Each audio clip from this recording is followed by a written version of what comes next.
Tonight, we journey to the very beginning of all things. Not the beginning you might expect with light or sound or movement, but something far stranger, a beginning made of nothing at all. Before you settle in, take a moment to like this video if you truly enjoy these mythological journeys into the past. And let me know in the comments where you're watching from tonight and what time it is in your corner of the world. Now, dim the lights around you.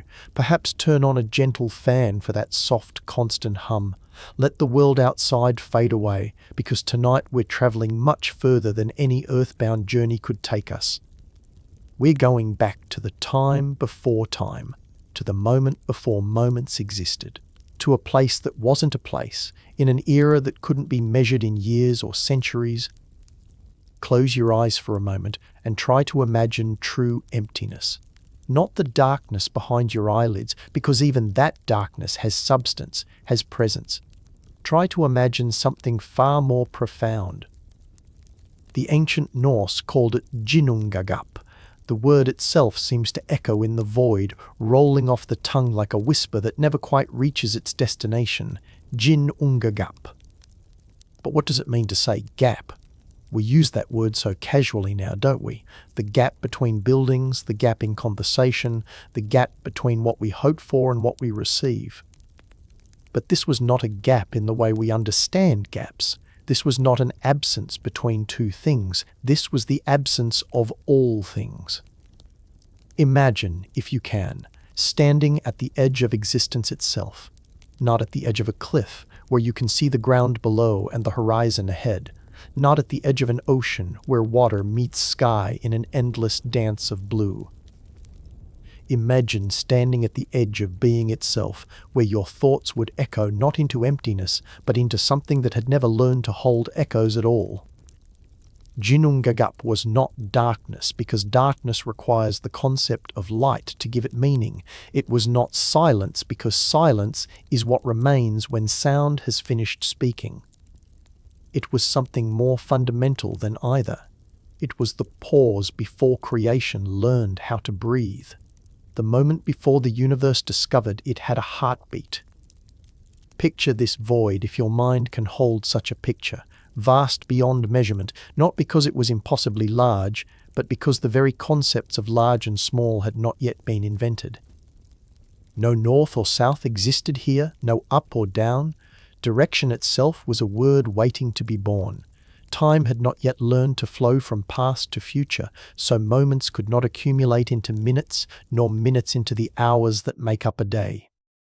There were no stars here to mark the passage of night into morning, no seasons to mark the passage of comfort into cold, no rhythms of any kind to suggest that change was even possible. And yet, and this is perhaps the most beautiful part of the Norse vision, this void was not empty in the way we might think of empty. It was not hollow or hungry or yearning for something to fill it. It was complete in its incompleteness, whole in its absence of wholeness. It was the perfect pause before the symphony of existence learned its first note. Ginnungagap, the yawning void. The gap that gaped not with hunger but with infinite patience, as if it knew somehow that its stillness was not an ending but a beginning. As if it understood that within its apparent nothingness lay the potential for everything that would ever exist.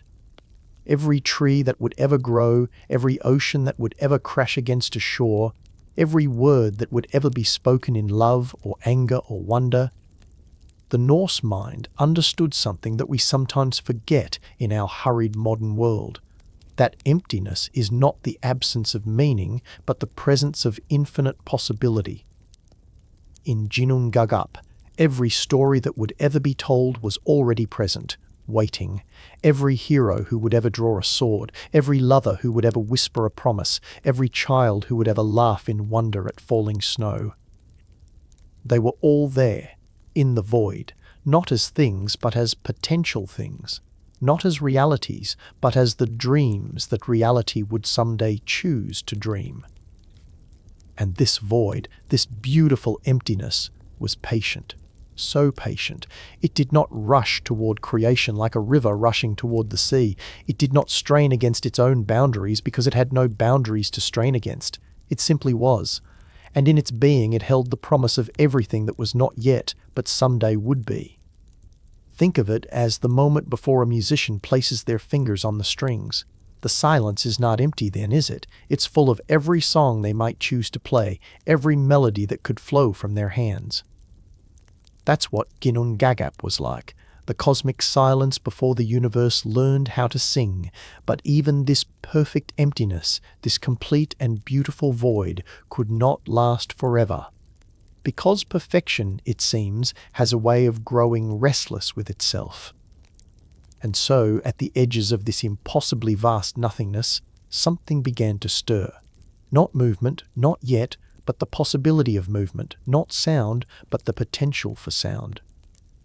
Two realms were beginning to form, as different from each other as fire from ice, as different as rage from sorrow, as different as the first breath of life from the last sigh of death. To the south of Ginnungagap, something that would become known as Muspelheim was gathering itself, not creating itself, because creation was still too bold a concept, simply gathering, the way smoke gathers above a flame. And to the north, its opposite was doing the same.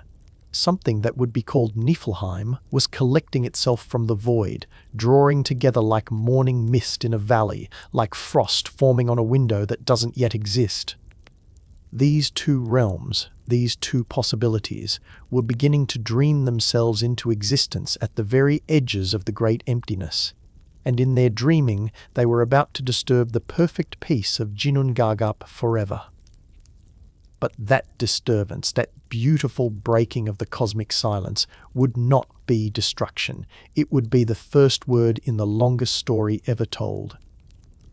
The story of how nothing became everything. The story of how silence learned to speak. The story of how emptiness discovered it had been full all along.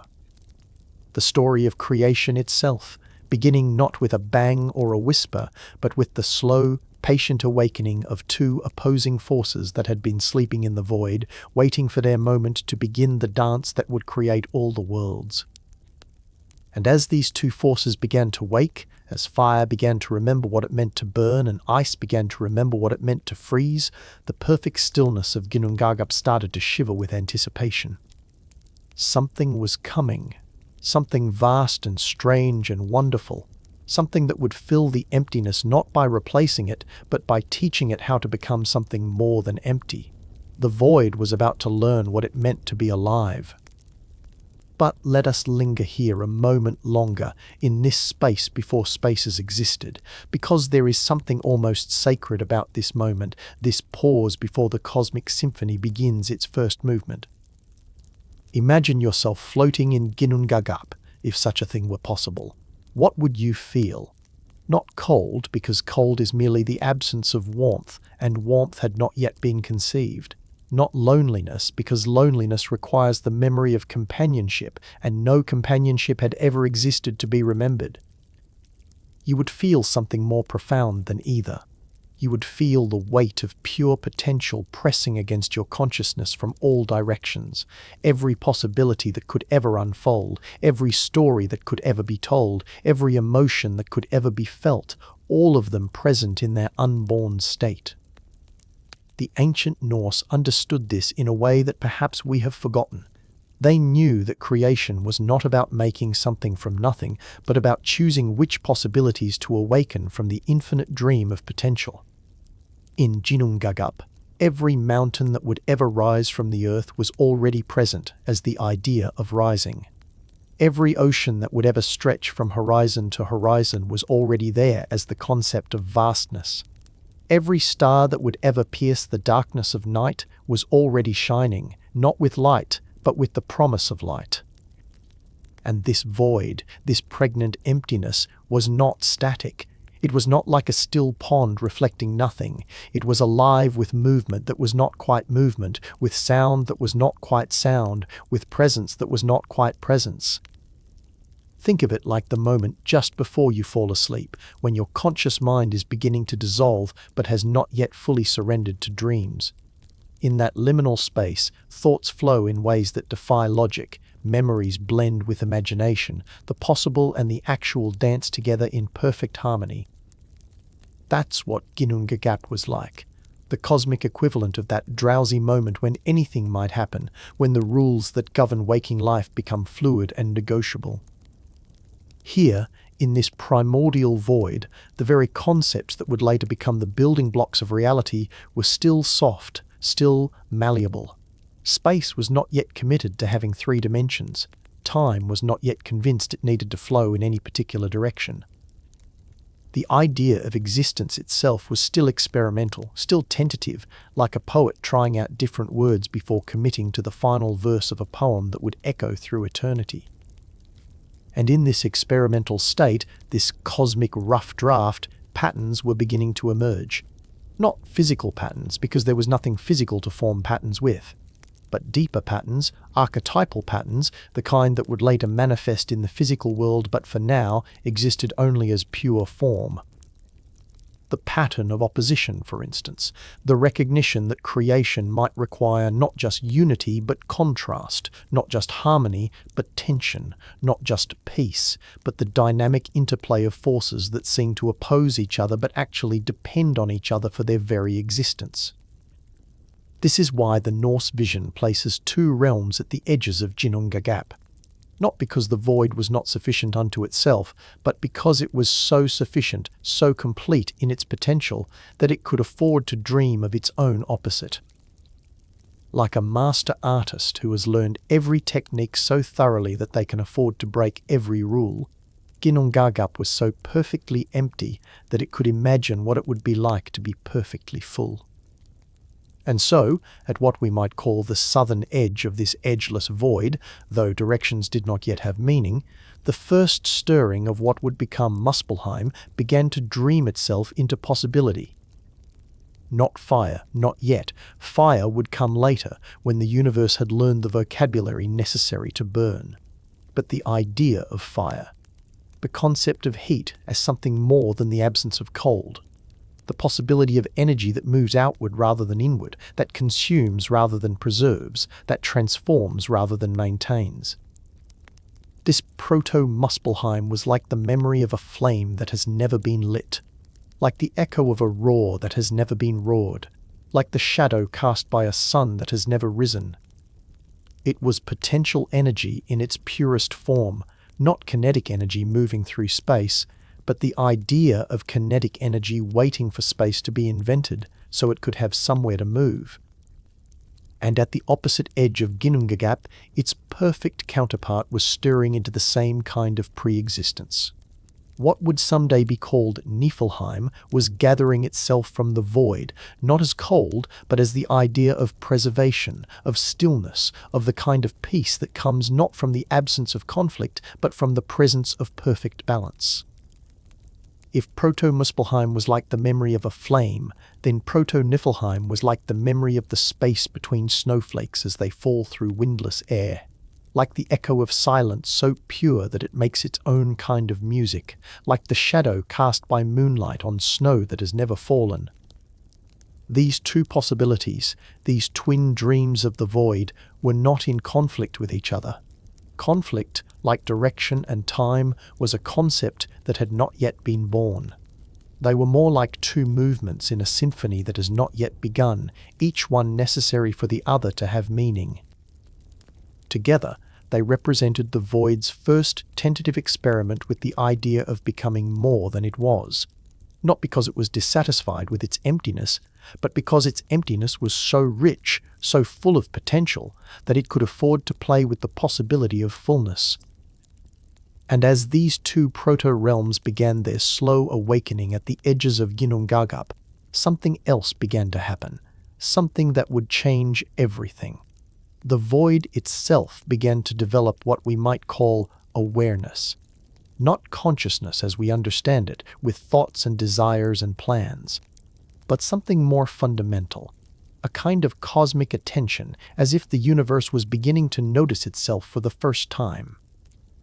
This attention was not focused on any particular thing because there were no particular things to focus on. It was more like the attention you might pay to your own breathing when you're falling asleep. Not concentrated, not effortful, but gently present, softly aware. And in that gentle awareness, Ginnungagap began to sense the stirring at its edges. The way you might sense in that drowsy moment before sleep that your dreams are beginning to gather themselves, preparing to unfold their strange geometries behind your closed eyelids. The void felt the proto-Muspelheim warming itself into possibility. It felt the proto-Niflheim cooling itself into potential. And in feeling these two opposite movements, it experienced something entirely new: anticipation. Not the rushed anticipation of someone waiting for good news, or the anxious anticipation of someone dreading what might come next, but the deep, patient anticipation of someone who knows that whatever happens next will be exactly what needs to happen. The kind of anticipation that a seed might feel in the moment before it decides to sprout. The kind of anticipation that dawn might feel in the hour before it decides to break. The kind of anticipation that exists not as a desire for change, but as a recognition that change has already begun. And so Ginnungagap waited, perfectly still but perfectly alert, as its two dreaming edges began their slow dance toward each other, knowing, with the kind of knowledge that exists below the level of thought, that when they finally met, when fire and ice first encountered each other in the heart of the cosmic void, something unprecedented would happen.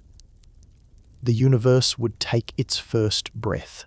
But that breath, that moment of cosmic awakening, was still patient eternities away.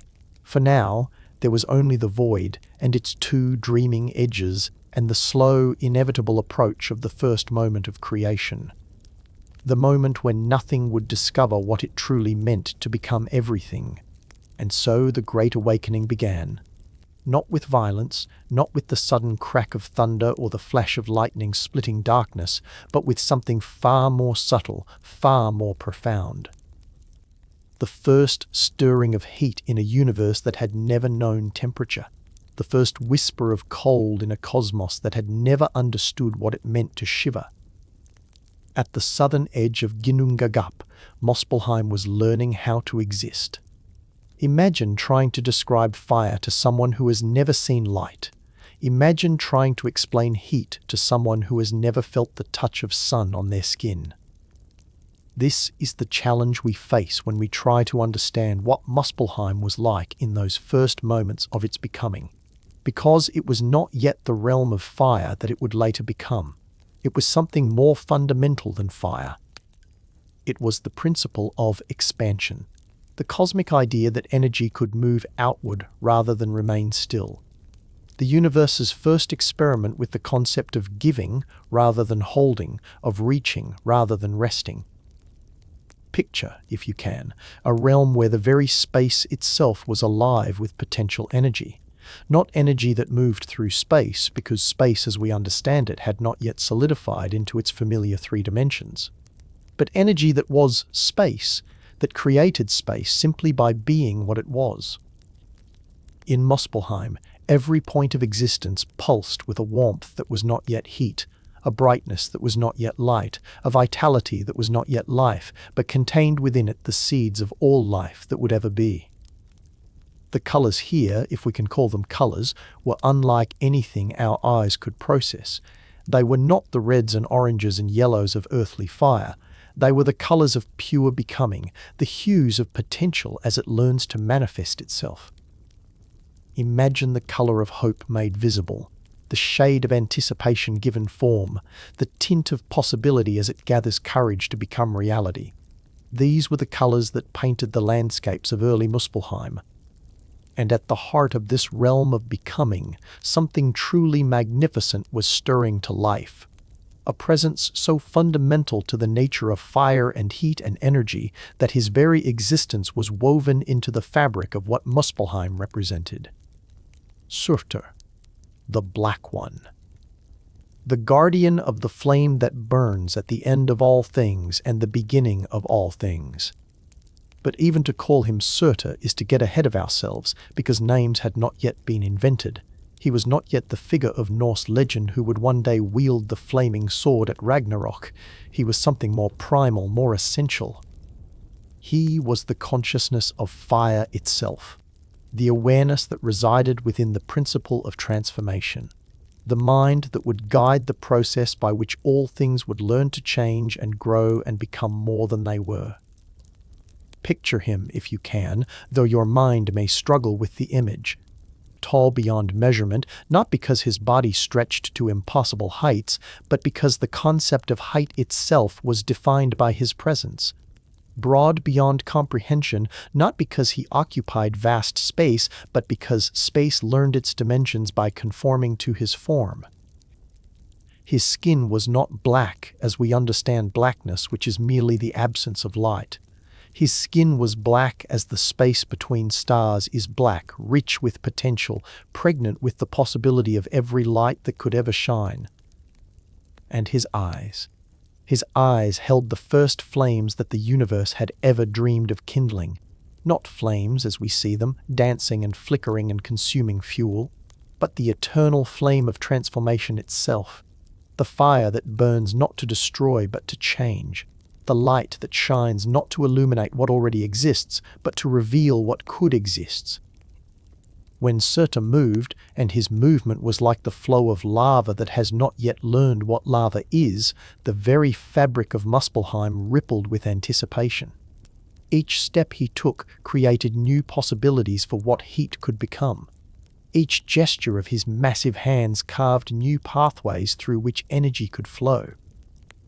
And the weapon he carried, though weapon is too small a word for what it was not yet a sword, because swords require metal, and metal had not yet been born from the marriage of fire and earth. It was the idea of cutting made manifest, the concept of transformation through division, the principle that sometimes to create something new, the old must first be severed from itself.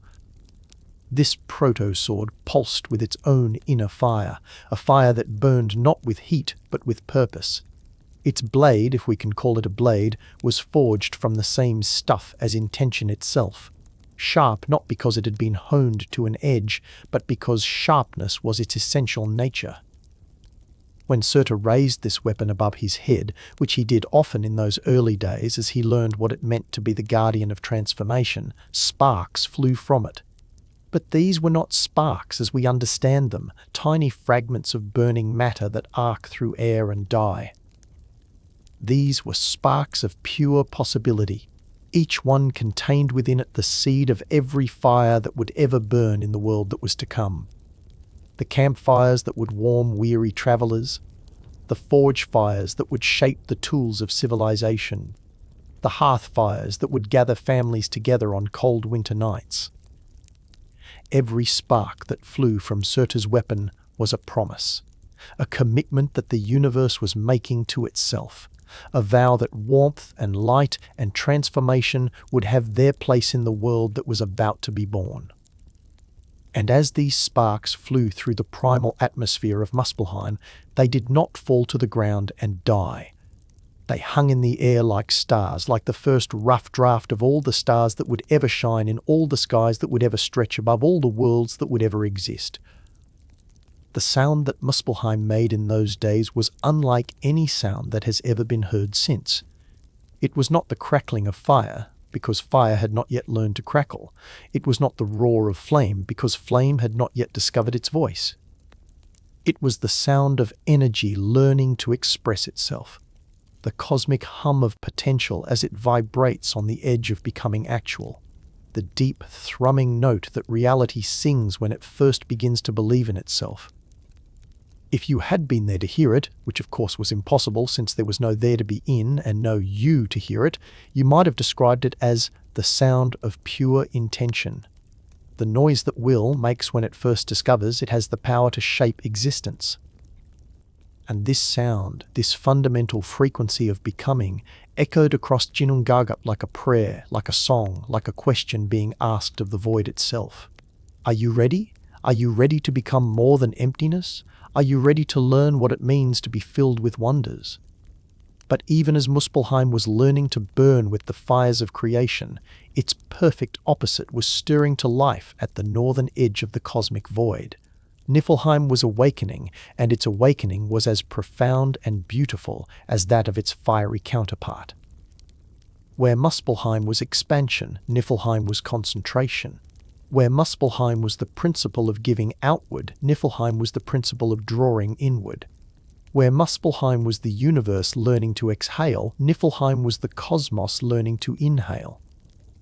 But do not mistake this for opposition in the way we usually think of opposition. This was not conflict between enemies. This was the kind of opposition that exists between the two chambers of a heart, each one necessary for the other to function. The kind of opposition between breathing in and breathing out, each movement incomplete without its partner. Niflheim was the realm of the mist. But mist as we have never seen mist, mist as we cannot see mist with our limited earthly eyes. This was not water vapor hanging in air, because water had not yet been invented, and air was still just a possibility waiting to be explored. This was the mist of pure potential condensing into something approaching form, the fog of possibility as it begins to dream of solidity. The vapor of the not yet as it swirls toward becoming the about to be. The colours of Niflheim, if we dare to call them colours, were the opposite of those that painted Muspelheim. Where the southern realm blazed with the hues of becoming, the northern realm glowed softly with the shades of being. Where Muspelheim was painted in the colours of questions, Niflheim was tinted with the hues of answers. Blues that were deeper than oceans that had never existed. Whites that were purer than snow that had never fallen, silvers that were more luminous than moonlight that had never shone on a world that had never been born. And through this realm of crystalline beauty, rivers flowed. But these were not rivers, as we understand rivers, made of water running between banks of earth toward distant seas. These were rivers of something far more essential. These were the Elivaga, the ancient streams, the cosmic arteries through which the life force of preservation itself flowed from the heart of Niflheim toward the edges of Ginnungagap. There were 11 of these primordial rivers, and each one had its own character, its own personality, its own role to play in the grand symphony of creation that was beginning to compose itself. Sfeel flowed with the essence of coolness, not cold as we understand cold, but the principle of preservation through stillness. Gunthra carried the spirit of contemplation, the power of thought that moves slowly but sees deeply. Fjörm bore the soul of distance, the recognition that some things are made more beautiful by being approached gradually. Fimbultul ran thick with the substance of mystery itself. Slither carried the essence of things that endure. Prythe flowed with the power of gentleness.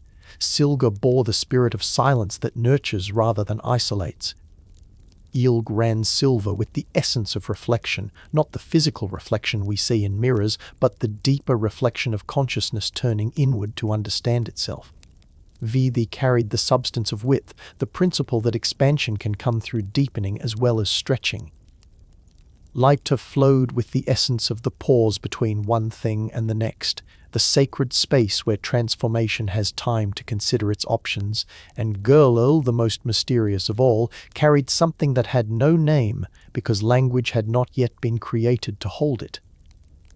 The essence of the boundary between what is and what is not, the substance that would someday form the bridge between the world of the living and the realm of the dead. Each of these rivers had its own sound, its own music, its own contribution to the growing symphony of existence. Together they created a harmony so perfect, so complete, that it seemed as if the universe itself was humming a lullaby to help existence fall asleep peacefully into its own becoming. And where these rivers flowed together, where their essences mingled and merged, something magical happened. They began to slow. They began to thicken. They began to freeze into formations of ice so pure, so perfect, that they were less like frozen water and more like crystallized possibility. But this ice was not the ice we know from our earthly experience. This was not water that had simply become too cold to remain liquid. This was the ice of pure structure, the crystallized form of order itself learning to take shape. Each crystal was a tiny work of art, a miniature masterpiece of geometric perfection. But more than that, each crystal was a thought. A cosmic idea given temporary form, a possibility exploring what it might feel like to have boundaries and edges and a definite shape. And as more and more of these ice thoughts accumulated at the flowing together place of the Elivaga, they began to build structures of impossible beauty. Towers that spiraled upward without weight, bridges that arced across nothing while supporting everything, palaces that existed in more dimensions than space had yet decided to allow.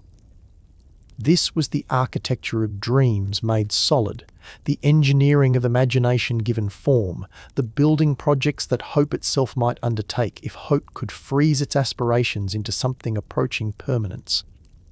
And in the heart of this ice crystal city that was building itself from the confluence of the ancient rivers, something was stirring. Not yet alive in the way we understand life, but not merely inanimate either. Something that was learning what it might mean to be aware, to be conscious, to be present in the cosmic drama that was beginning to unfold. The ice was beginning to dream, and in its dreams it was seeing visions of creatures that might someday emerge from its crystalline heart. Giants of frost and wisdom, beings of ice and understanding, creatures that would embody the principle of preservation just as surely as Surtur embodied the principle of transformation. But those beings were still sleeping in the crystal dreams of Niflheim, still waiting for the right moment to wake up and play their part in the cosmic dance that was about to begin, because something unprecedented was starting to happen at the very center of Ginnungagap, something that would change everything forever. The expanding heat of Muspelheim and the concentrating cold of Niflheim were beginning to reach toward each other across the vast emptiness that separated them. Like two hands stretching across an impossible distance, like two voices calling to each other across an endless valley. The sparks from Surtur's weapon were flying farther and farther from their source, drawn by something they could not yet understand toward the realm of ice and mist that waited on the far side of the void.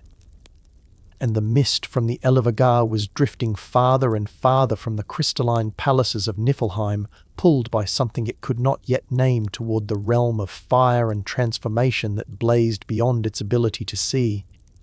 Soon, very soon, these two opposite principles would meet in the heart of Ginnungagap. Fire and ice, heat and cold, expansion and concentration, transformation and preservation.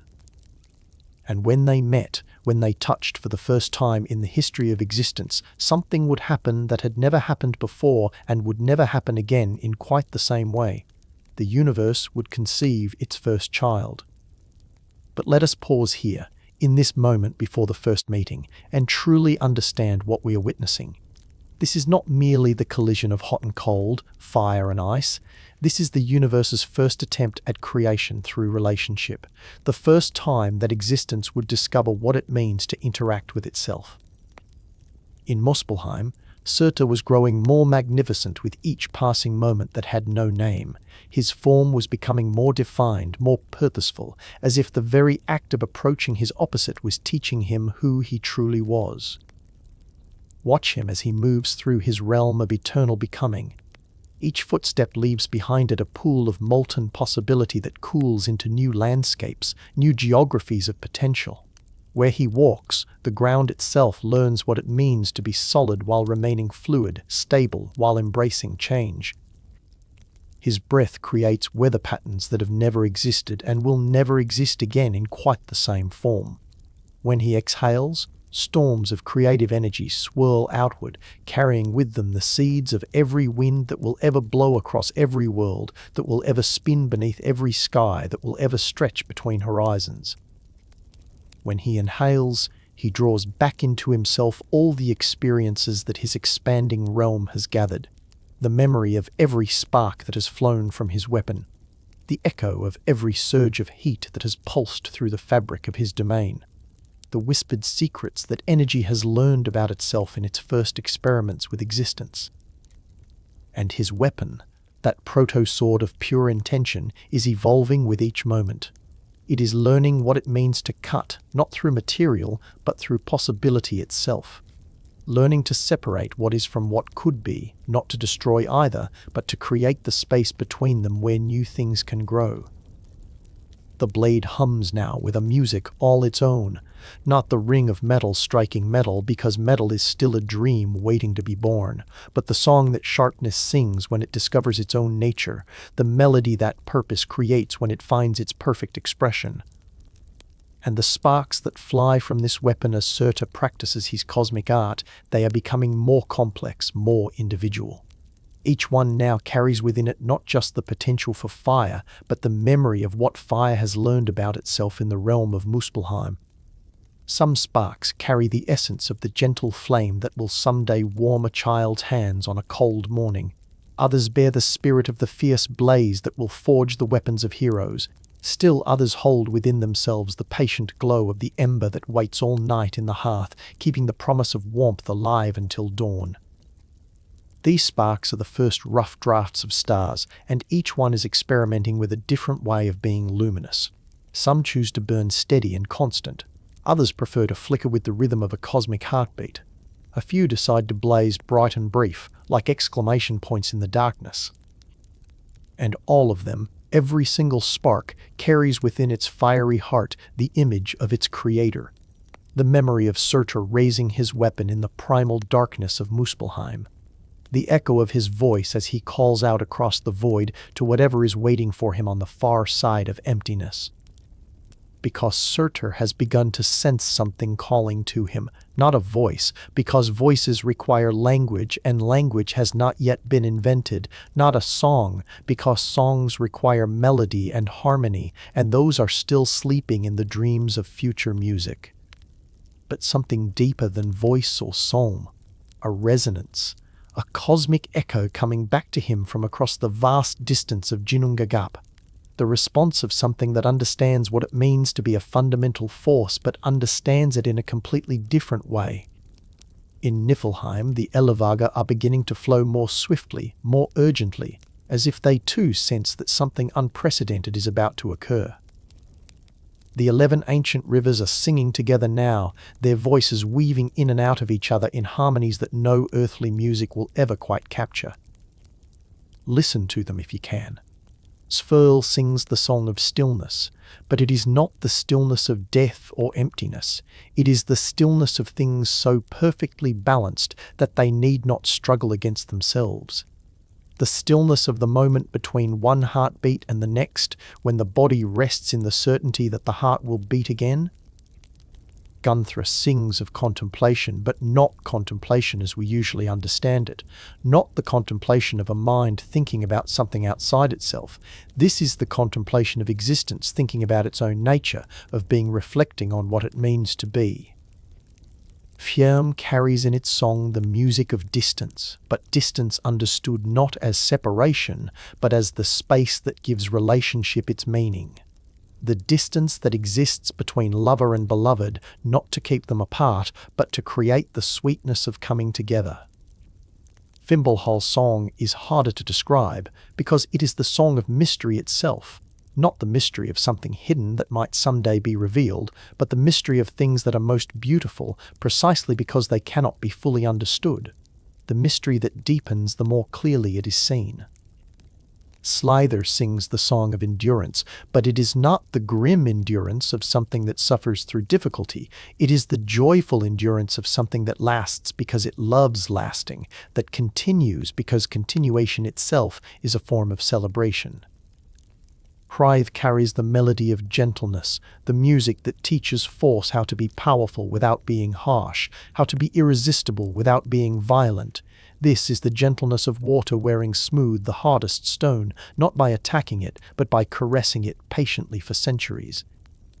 Silga sings the song of beneficial silence, silence that nurtures rather than isolates, the silence of the womb where life grows in perfect protection, the silence of deep sleep where the soul restores itself, the silence of perfect understanding where no words are necessary. Yilg's song is the music of reflection, but reflection as a creative act rather than a passive one.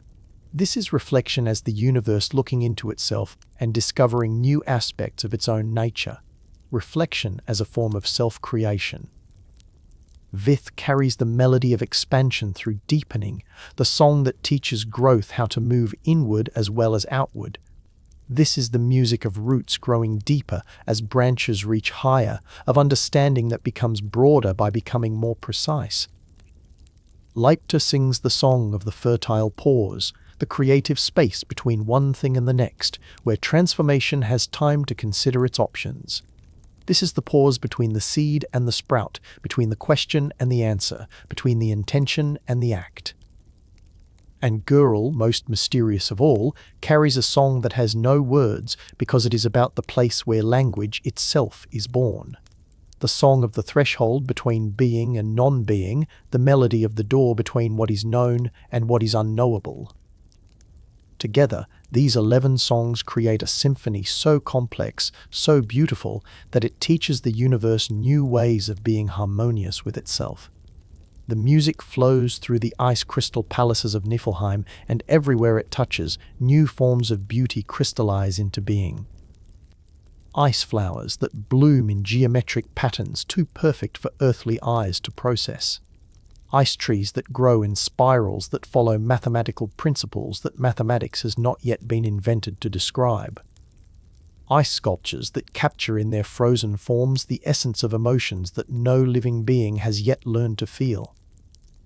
And at the heart of this realm of crystalline beauty, where all the rivers flow together and all their songs merge into one cosmic chorus, something is stirring that will change the nature of existence forever. The ice is learning to dream, and in its dreams it is seeing visions of the first beings that will emerge from the marriage of fire and frost. Not monsters, not enemies of creation, but the cosmic parents of all life that will ever be. In the crystal dreams of Niflheim, a giant is forming. Not a giant as we understand giants, merely large versions of familiar forms. This is something entirely new, a being whose very existence will teach the universe what it means for consciousness to inhabit matter, for awareness to give shape to substance. This giant-to-be is dreaming of what it will be like to have a body that can move through space, to have thoughts that can consider their own existence, to have desires that can imagine their own fulfillment. It is dreaming of what it will be like to be alive.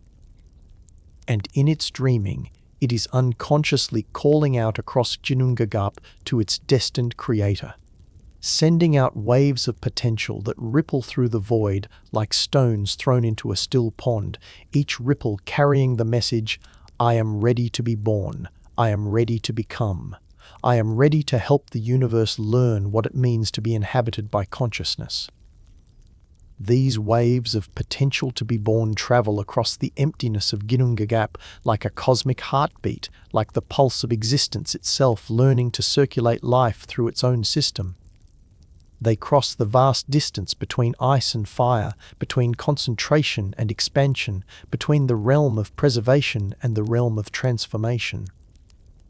And when these waves reach Muspelheim, when they touch the expanding energy of Surtur's realm, they create resonances that have never existed before. Harmonics between creation and preservation, overtones between fire and ice, frequencies that teach existence new ways of vibrating in tune with itself. Surtur feels these resonances in the core of his being. They call to something in him that he did not know was there, something that recognizes itself in this message from across the void. And in response, he raises his weapon higher than he has ever raised it before. The sparks that fly from his blade now carry more than just the potential for fire. They carry his response to the call from Niflheim. They carry his promise that he is ready to participate in the great work of creation. They carry his commitment to the cosmic marriage that is about to transform the universe forever. And these sparks, burning with the heat of Surtur's intention and the fire of his readiness, begin to fly farther than any spark has ever flown. They cross the boundaries of Muspelheim itself and venture out into the heart of Ginnungagap, drawn by the irresistible pull of their destined meeting with the mists of the ancient rivers. At the same time, the mists rising from the confluence of the Ylivgar are drifting farther from their source than they have ever drifted before. Pulled by forces they cannot name toward a meeting, they cannot imagine, but that they know in their deepest nature they were born to participate in. Watch this cosmic courtship unfold. Watch as the first sparks of Muspelheim venture into the neutral territory of the void, each one glowing with the accumulated wisdom of fire's first experiments with existence. They move not like arrows shot from a bow, direct and purposeful, but like dancers learning the steps of a dance that has never been choreographed. Some sparks spiral as they travel, creating helical patterns of light that teach space itself new geometries. Others pulse as they move, establishing the first rhythms that the universe has ever known. Still others seem to pause mid-flight, as if listening for the response from across the void before continuing their journey. And from Niflheim comes the answer they are listening for. The mists of the Ylivgar rise like silver breath in the cosmic cold, each tendril of vapor carrying within itself the accumulated memory of stillness, of patience, of the deep peace that comes from perfect preservation. These mists move differently than the sparks. Where fire dances, mist flows. Where sparks leap and dart, the vapors of Niflheim drift with the stately grace of clouds crossing a sky that has never known weather. They are not hurried. They are not anxious. They approach the center of Ginnungagap with the confidence of something that knows its time has come. As spark and mist draw closer to each other across the emptiness, something extraordinary begins to happen. The void itself starts to change. Space, which has been content to remain empty, begins to develop a kind of texture, a subtle roughness that catches and holds the approaching energies. It is as if Ginnungagap is preparing itself to become more than void, as if emptiness itself is learning what it might mean to serve as the vessel for creation. The cosmic womb is preparing to receive its first conception.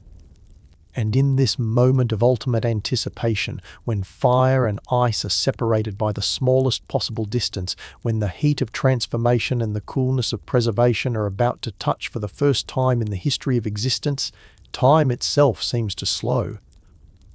Not because time is reluctant to witness what is about to happen, but because this moment is so significant, so unprecedented, so beautiful in its cosmic implications, that it deserves to be savored, to be experienced fully, to be remembered forever by whatever consciousnesses will someday evolve to look back on this moment and understand its magnitude.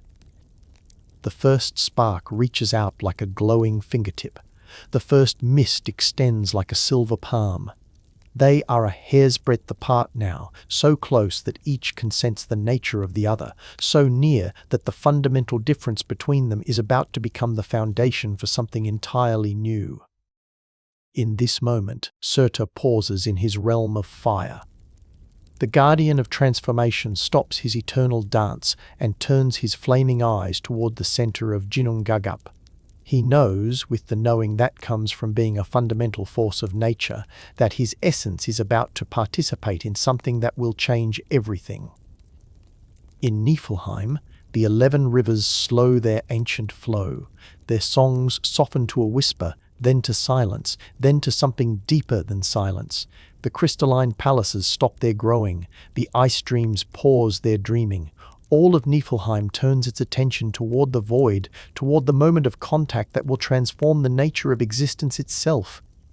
Even Ginnungagap seems to hold what might be called its breath, if voids can be said to breathe. The emptiness gathers itself, concentrates its nothingness, prepares to become the stage for the first act of the cosmic drama. And then it happens. Spark touches mist. Fire meets ice. Heat encounters cold. The principle of expansion embraces the principle of concentration. Transformation kisses preservation. And in that touch, in that first contact between opposite forces, something begins that has never begun before. Not an explosion, though the energy released is beyond measurement. Not a collision, though the meeting shakes the foundations of reality itself. A conception. The universe's first act of creation through relationship. The first time that existence discovers it can make something new, not by expanding into emptiness or concentrating into form, but by bringing different forms of itself into loving contact with each other. Where spark and mist meet, neither is destroyed, neither overwhelms the other. Instead, they begin to dance together, to learn from each other, to discover what they can become when they stop being separate and start being collaborative. The heat of the spark does not melt the mist into nothing. Instead, it warms it, gives it energy, teaches it to move in new ways. The coolness of the mist does not freeze the spark into stillness. Instead, it gives the spark substance, teaches it to persist, shows it how to become more than a momentary flash of light. Together, in their cosmic embrace, they begin to create something that is neither pure fire nor pure ice, but something new. Something that partakes of the nature of both while being reducible to neither. Matter. The first matter that has ever existed in the universe, not the complex matter of atoms and molecules that will someday build worlds and bodies and minds, but proto-matter, the first rough draft of substance itself. This primordial matter is still more energy than mass, more possibility than actuality. But it is no longer pure potential. It has taken the first tentative step toward becoming real, toward occupying space, toward having weight and texture and presence. And in this first matter, this cosmic child of fire and ice, something else is stirring. Something that will soon wake up and discover that it exists, that it is aware, that it has a role to play in the great story that is just beginning to unfold. The first consciousness is about to be born. The first being who will look around at the expanding universe and think thoughts, feel emotions, make choices. The first creature who will carry within himself the memory of both realms from which he came, the transformative fire of Muspelheim and the preserving ice of Niflheim. His name will be Ymir. And from his body, when his time comes to transform once more, will be built the first world that living beings will ever call home. That he is ready to participate in the great work of creation. They carry his commitment to the cosmic marriage that is about to transform the universe forever. And these sparks, burning with the heat of Surta's intention and the fire of his readiness, begin to fly farther than any spark has ever flown. They cross the boundaries of Muspelheim itself and venture out into the heart of Ginnungagap, drawn by the irresistible pull of their destined meeting with the mists of the ancient rivers.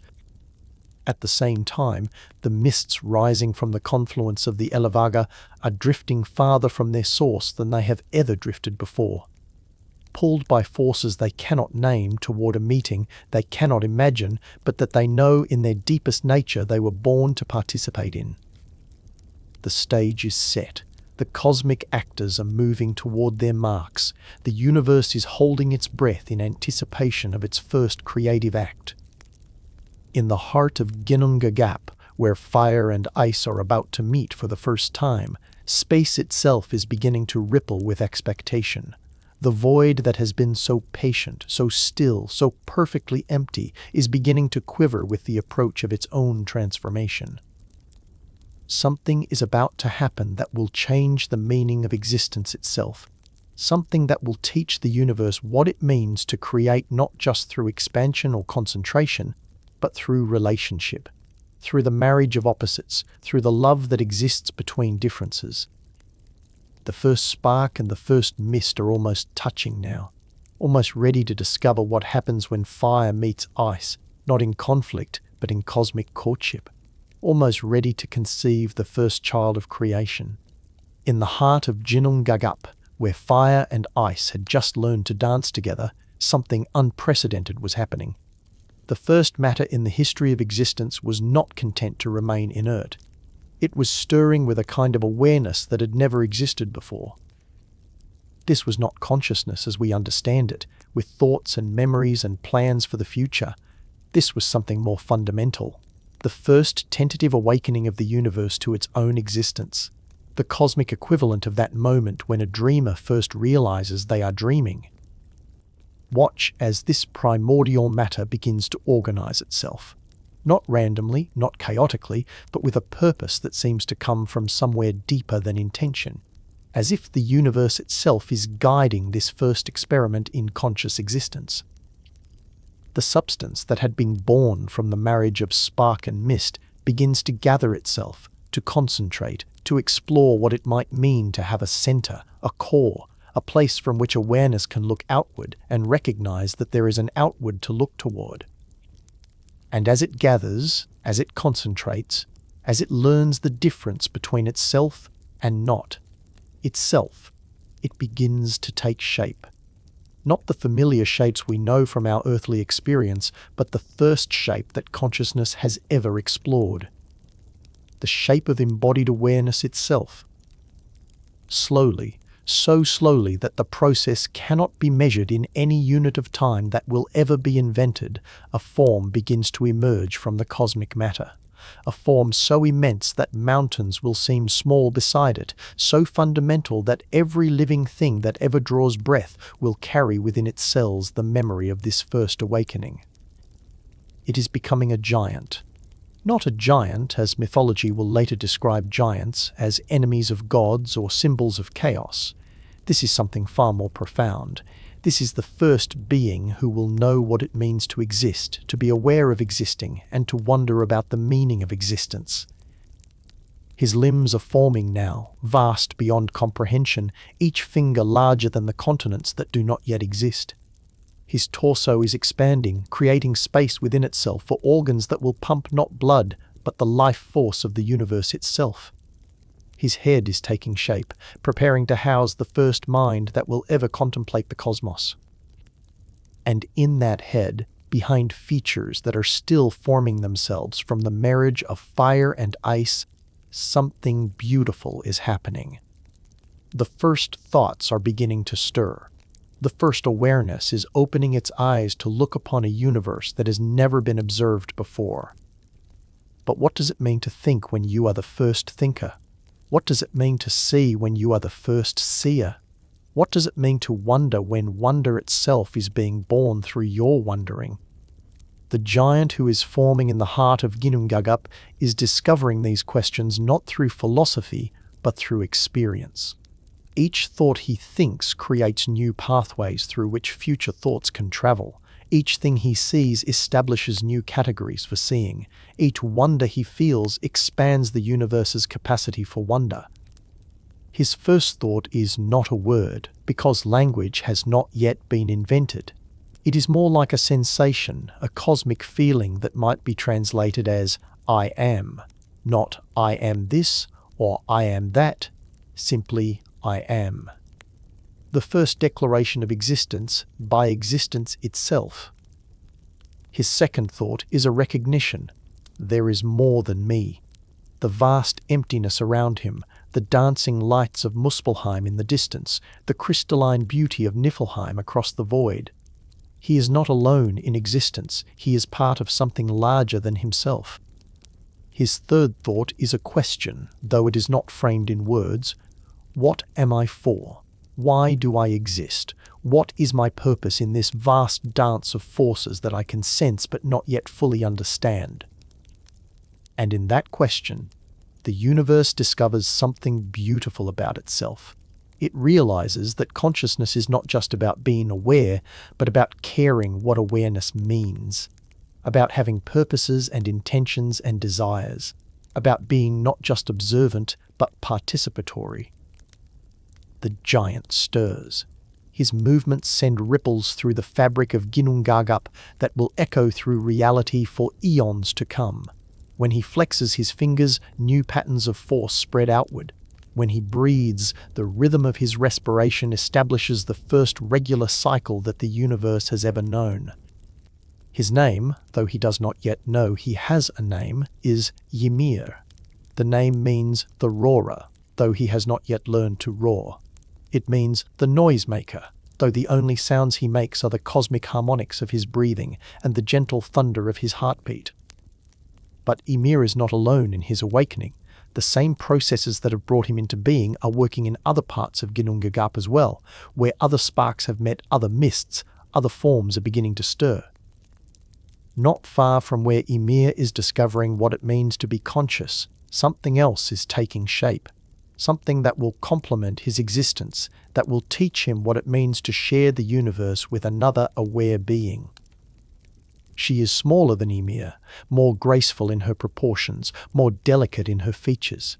But do not mistake delicacy for weakness. She is being formed from the same cosmic forces, the same marriage of fire and ice, the same fundamental matter of existence itself.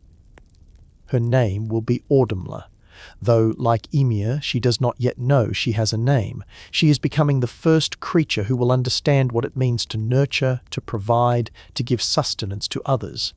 The cosmic principle of caring made manifest in living form. But where Ymir is learning to think, Audumla is learning to feel. Where Ymir's awareness is turning outward to contemplate the universe, Audumla's consciousness is turning inward to understand what it means to be connected to others, to be responsible for others, to find meaning through relationship rather than observation. As she takes shape, her form is unlike anything that will ever exist again. She is part animal, part force of nature, part living symbol of the universe's capacity to care for itself. Her body is massive, but gracefully so. Her limbs are strong but gentle. Her eyes, when they open, hold depths of compassion that no earthly creature will ever quite match. And from her body something miraculous is beginning to flow. Not blood, though it serves the same function. Not water, though it shares water's life-giving properties. This is the first nourishment that consciousness has ever produced for consciousness, the first gift that one aware being has ever given to another. It flows from her like rivers, like the cosmic version of milk, but richer, more complete. It contains within itself not just the nutrients needed for physical growth, but the essential substances needed for the expansion of consciousness itself. The food that awareness needs to become more aware. Ymir senses this gift before he fully understands what it is. His newly formed instincts, deeper than thought, guide him toward Audumla. And when he receives her nourishment, when he tastes for the first time what it means to be sustained by another's generosity, he learns something profound about existence. He learns that consciousness is not meant to be solitary. That awareness reaches its fullest expression not in isolation but in connection. That even the mightiest being in the universe grows stronger when it accepts the gifts that others offer. And Audumla, in giving, discovers her own profound truth. That consciousness is not just about having experiences, but about sharing experiences. That the universe becomes more beautiful when its beauty is witnessed not just by one, but by many. That existence multiplies its own meaning when it learns to care for others. Together, Ymir and Audumla establish the first relationship in the history of consciousness. Not romantic love, not friendship as we understand it, but something deeper and more fundamental. The cosmic partnership between awareness and nurturing, between contemplation and care. As Ymir grows stronger on Audumla's nourishment, his thoughts grow more complex, more profound. He begins to understand that his existence has a purpose beyond mere being. He is here not just to be conscious, but to be the foundation upon which other forms of consciousness can build. And Audumla, in nurturing Ymir, discovers that her gift extends beyond simple sustenance. She is not just feeding his body, but helping to shape his mind, his character, his understanding of what it means to exist responsibly in a universe where consciousness has become possible. But even as these two primordial beings are discovering the meanings of existence and relationship, other forces are stirring in the cosmic matter that surrounds them. The same processes that have given birth to consciousness in the form of Ymir and Audumla are continuing their work elsewhere. Near the edges of where the cosmic dance between fire and ice is most active, other shapes are forming. Smaller than Ymir, more numerous than Audumla, but no less significant in the grand design that the universe is creating for itself. These new beings are learning what it means to be similar to each other while still maintaining individual identity. They are discovering the principle of community, of shared nature combined with personal uniqueness. They are becoming the first family that consciousness has ever known. They do not yet have names, these emerging beings. They do not yet understand the roles they will play in the cosmic story that is unfolding, but they carry within themselves the seeds of everything that consciousness will ever become. The potential for wisdom and folly, for creation and destruction, for love and conflict. They are the first generation of what will someday be called the gods. But that is a story for another time, another breath of this cosmic meditation we are sharing. For now, it is enough to witness this moment of first awakening, to see consciousness discovering itself in the form of Ymir's vast contemplation and Audhumla's gentle nurturing, to watch as the universe learns what it means to be inhabited by awareness, by purpose, by care. In the growing warmth of this first relationship, in the expanding complexity of these first thoughts, in the deepening understanding of what it means to exist and to matter and to care about existing and mattering, the foundations are being laid for everything that will follow.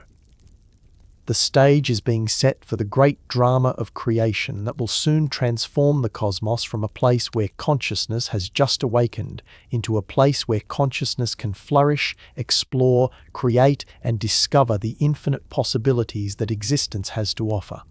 As Ymir grew in wisdom and Audhumla perfected her gift of nurturing, the cosmos around them was quietly preparing for the next chapter in the great story of existence. The same forces that had given birth to consciousness were not finished with their creative work. In the places where Audhumla's nourishing essence touched the crystalline formations left behind by the ancient rivers, something extraordinary was beginning to happen. The ice was learning to dream new dreams. Dreams not of giants or cosmic cows, but of something more refined, more purposeful, more attuned to the delicate work of shaping reality itself. Where her warm breath melted the perfect crystals of Niflheim's legacy, where her gentle presence brought change to structures that had known only eternal stillness, the universe was experimenting with a new form of consciousness. Something that would bridge the gap between the vast, contemplative awareness of Ymir and the nurturing, caring presence of Audhumla. From these places of meeting, these points where warmth and structure learned to dance together, a new being was slowly emerging, not through the dramatic marriage of fire and ice that had created Ymir, but through something more subtle, more patient, more deliberately crafted.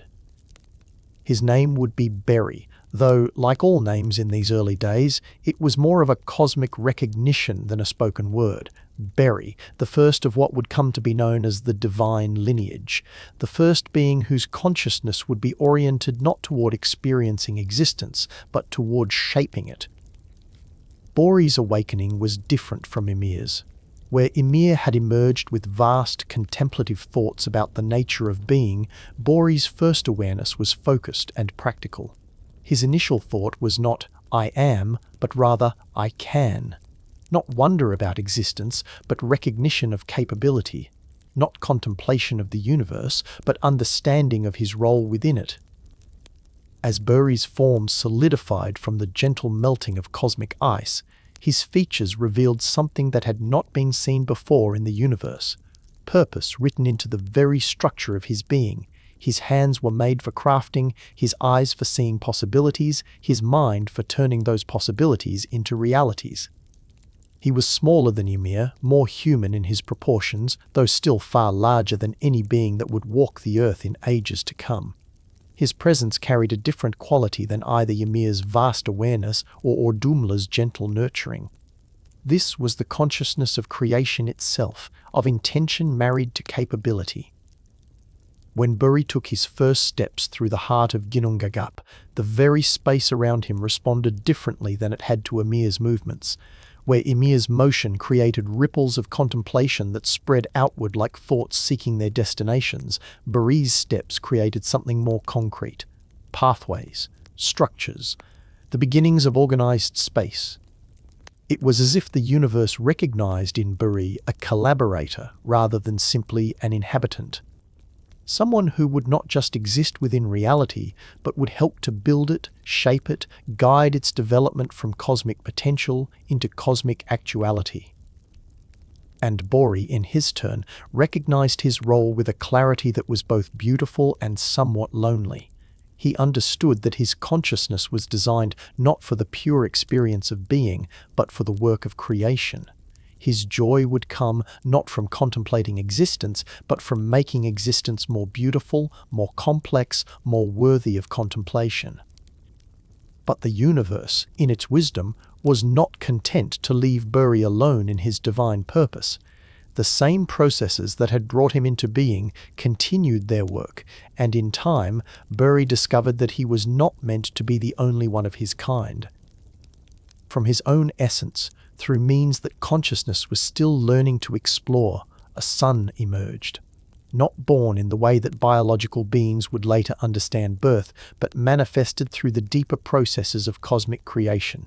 A being who shared Buri's divine nature while developing his own unique relationship with the work of shaping reality. This son took the name Bor, and in him the universe experimented with consciousness that was even more focused on the practical work of creation. Where Bori combined contemplation with capability, Bor was pure divine intention. His thoughts did not wander into philosophical questions about the nature of existence. They moved directly toward the question of how existence could be improved, organized, made more beautiful. Bor's awakening brought with it the first true family relationship between beings of divine consciousness. Father and son, teacher and student, but more than that, collaborators in the cosmic work of turning potential into actuality. Together, they began to explore what it might mean to create not just spontaneously, as the universe had done with them, but deliberately, with intention and planning. And as they worked together, as they shared their developing understanding of what it meant to be divine consciousness in service of creation, they began to sense that their family was not yet complete. That the universe had more divine work to do, more forms of creative consciousness to explore. In time, Bor himself became a father, though the process by which divine beings create offspring was still mysterious, still experimental. Through his union with forces and principles that consciousness was still learning to understand, 3 sons came into being. 3 brothers who would carry the work of divine creation to its next phase. Their names were Odin, Vili, and Ve, and in them, the universe finally achieved the combination of consciousness and capability that it had been working toward since the first spark met the first mist in the heart of Ginnungagap. Odin emerged with consciousness that combined Ymir's capacity for vast contemplation, Buri's recognition of divine purpose, and something entirely new, the ability to see not just what was or what could be, but what should be. His awareness encompassed past, present, and future possibilities in ways that no consciousness had achieved before. Vili awakened with the gift of will itself made manifest, not just the ability to want or to choose, but the capacity to impose divine intention upon reality so completely that reality would reshape itself to accommodate that intention. He was will without doubt, purpose without hesitation. And Ve opened his eyes with the power of sacred making. In him, the universe perfected the art of taking abstract intentions and giving them concrete form. He was the bridge between divine ideas and actual existence, the consciousness through which thoughts became things. Together, these 3 brothers represented the completion of divine consciousness as the universe understood it in those early ages. In them, the cosmic forces had finally created beings who could take full responsibility for the ongoing work of creation. But even as they grew into their divine natures, even as they began to understand the vast scope of the work that lay before them, they found themselves sharing the cosmos with the being who had been here first. Ymir, the primordial giant whose vast consciousness had been the universe's first experiment in self-awareness. And as they studied Ymir, as they came to understand his nature and his role in the cosmic story, they began to recognize something that would change everything. Ymir's purpose was not to be the eternal companion of divine consciousness. His purpose was to be the foundation upon which a more complex reality could be built. Ymir himself, in his vast and patient wisdom, understood this as well. In his dreams, he had begun to see visions of what the universe could become if his cosmic substance were transformed, reorganized, given new purposes. He saw worlds spinning in the void, filled with creatures smaller than himself but no less conscious, no less capable of wonder and love and creative work. He saw forests of trees that would grow from soil made of his flesh. He saw oceans that would flow with waters refined from his blood. He saw mountains that would stand as monuments carved from his bones. He saw skies that would stretch like vast tents crafted from his skull. And in seeing these visions, Ymir felt not fear or sadness, but a profound sense of completion. His role as the universe's first conscious being was reaching its natural conclusion. His next role, as the foundation of a more complex creation, was about to begin. The three brothers, Odin, Vili, and Ve, approached Ymir with reverence, not with hostility. They came to him not as enemies, but as students seeking the wisdom of their elder, as collaborators asking for his participation in the next phase of cosmic creation. And Ymir, in his vast kindness, in his deep understanding of the role that consciousness plays in the ongoing work of the universe, gave his consent. He offered himself willingly to the transformation that would turn his cosmic body into the raw materials for a more complex and beautiful reality. This was not death as we understand death. This was transformation in its purest form. This was consciousness choosing to evolve from one form of existence into another, more distributed, more intricate form. As the three brothers began the sacred work of transforming Ymir's cosmic form into the foundations of worlds, as they started the process that would turn his contemplative substance into the building blocks of reality itself, the universe held its breath in anticipation. Something unprecedented was about to unfold. The age of cosmic giants was ending. The age of worlds and creatures and complex civilizations was about to begin. And at the heart of it all, Ymir's consciousness would continue, no longer concentrated in a single vast form, but distributed throughout all the worlds that would be built from his generous gift. His thoughts would become the thoughts of every thinking creature.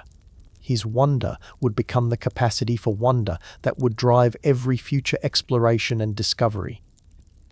In this way, the first consciousness would never truly end, but would become the foundation for all consciousness that would follow. The universe's first experiment in self-awareness would evolve into its grandest experiment in the infinite varieties of awareness that existence could support. The stage was set for the creation of the 9 realms, each one a different exploration of what reality could become when divine consciousness applied itself to the work of making existence ever more beautiful, ever more complex, ever more worthy of the wonder and love that consciousness brings to everything it touches. What followed was not violence, but the most sacred act of transformation that the universe had ever witnessed. The three brothers approached Ymir with the reverence due to the cosmos's first conscious being, and Ymir, in his infinite understanding of the role he was meant to play, offered himself to the great work with a peace that radiated through all of Ginnungagap. Imagine, if you can, consciousness choosing to become the foundation for other forms of consciousness. Imagine awareness deliberately transforming itself so that countless other forms of awareness could someday flourish. This was not death, but the ultimate act of creative generosity. As the transformation began, Ymir's vast form began to dissolve, but not into nothingness. Each part of him became something new, something more specific, something designed to serve the needs of a more complex reality than the cosmos had yet known. His flesh, which had been composed of the primordial matter born from fire and ice, began to separate into countless particles, each one carrying within it the memory of consciousness, the potential for life. These particles spread throughout Ginnungagap like seeds of possibility, settling into layers and formations that would become the soil of worlds. This was not ordinary Earth as we know it. This was conscious Earth, aware Earth, soil that remembered what it meant to think and feel and wonder. Every grain carried within it Ymir's capacity for contemplation, his gentleness, his deep understanding of existence. When future trees would grow in this earth, they would grow with unusual wisdom. When future creatures would walk upon it, they would find their thoughts becoming deeper, their awareness more profound. Watch as this transformation unfolds with the patience of cosmic ages. Ymir's blood, which had flowed through him like rivers of liquid consciousness, began to separate from his transforming flesh. But rather than being lost, it gathered itself into vast collections, each one destined to become the seas and oceans of the worlds to come. These waters were unlike any that would ever exist again. They were not merely hydrogen and oxygen arranged in familiar patterns. They were the liquid form of Ymir's emotional nature, his capacity for feeling, his deep currents of empathy and understanding. These seas would nurture life not just with moisture and nutrients, but with the emotional sustenance that consciousness needs to develop compassion, love, and connection. The oceans that formed from Ymir's blood would always carry within them the memory of what it meant to care for others, to feel deeply, to understand that consciousness flourishes when it learns to love. Ships that would someday sail these waters would find their crews becoming more thoughtful, more connected to each other. Creatures that would live in these seas would develop emotional depths that no earthly ocean could inspire. As flesh became earth and blood became sea, Ymir's bones underwent their own magnificent transformation. They did not simply become stone, but became the living architecture of stability itself. His bones became the mountains, the great spines of the worlds that would give shape and structure to everything that would grow upon them. But these were not cold, lifeless mountains. They were the crystallized form of Ymir's strength, his endurance, his unshakable commitment to existence. They rose from the new earth like monuments to persistence, like temples to the power of consciousness to endure whatever challenges existence might present. These mountain ranges would become the backbones of worlds, providing not just physical stability but spiritual strength. Those who would climb them in ages to come would find their own inner resolve strengthened. Communities that would grow in their shadows would develop cultures of remarkable resilience and determination. And Ymir's skull, the great dome that had housed the universe's first thoughts, began its own transformation into something even more magnificent. The three brothers, working with divine precision, lifted it high above the forming earth, supporting it at 4 points to create the first sky that any world had ever known. This sky was not empty space, but the transformed consciousness of Ymir's mind made visible. It stretched like a vast tent above the world, blue with the colour of deep thoughts, scattered with clouds that were like the gentle wanderings of a peaceful mind. This sky would teach all future creatures what it meant to have thoughts that could roam freely, imagination that could soar, dreams that could encompass infinite possibilities. The 4 points where the sky was supported became the cardinal directions, the first time that space had ever organized itself around concepts like north, south, east, and west. At each of these points, the brothers placed beings of light and responsibility, dwarves who would take on the sacred task of maintaining the stability of the heavens, ensuring that the sky would never fall, that consciousness would always have room to expand and explore. But even Ymir's hair did not go to waste in this cosmic transformation. Each strand, which had grown from his scalp like thoughts made visible, became something new in the world that was taking shape. His hair became the first forests, the first trees, the first growing things that would learn to reach toward the light while keeping their roots deep in conscious earth. These trees were extraordinary beyond anything that would grow in later ages. They were not just plants, but living connections between the earth that remembered consciousness and the sky that embodied thought. Their leaves whispered with the voices of Ymir's contemplations. Their branches moved not just with wind, but with the rhythms of deep thinking. Their fruits, when they eventually ripened, would nourish not just bodies, but minds and spirits. In these primordial forests, silence would never be empty. The rustling of leaves would carry fragments of cosmic wisdom. The creaking of branches would echo with the sound of the universe's first thoughts. Creatures who would someday walk among these trees would find their own consciousness expanded, their own capacity for wonder and understanding mysteriously enhanced. As this great transformation continued, as Ymir's generous sacrifice reshaped the cosmos from a place of simple elements into a complex world capable of supporting infinite varieties of life, the three brothers worked with careful precision to ensure that every part of their cosmic inheritance was used with appropriate reverence. Ymir's breath, his life force, his essential spirit, did not disappear in this transformation. Instead, it became the winds that would blow across the world, carrying with them the gift of movement, change, freshness, renewal. These winds would never be merely moving air, but living reminders that consciousness is always in motion, always exploring new possibilities, always bringing fresh perspectives to familiar places. When these winds would blow across the conscious earth, they would stir not just dust and leaves, but thoughts and dreams and inspirations. When they would fill the sails of future ships, they would carry not just vessels, but the aspirations and adventures of conscious beings. When they would cool the faces of future travelers, they would bring not just relief from heat, but moments of clarity and renewed purpose. And what of Ymir's voice, his capacity for expression, his ability to communicate meaning? This too found its place in the world that was being born from his generous transformation. His voice became the potential for language itself, scattered like seeds throughout the reality that was taking shape.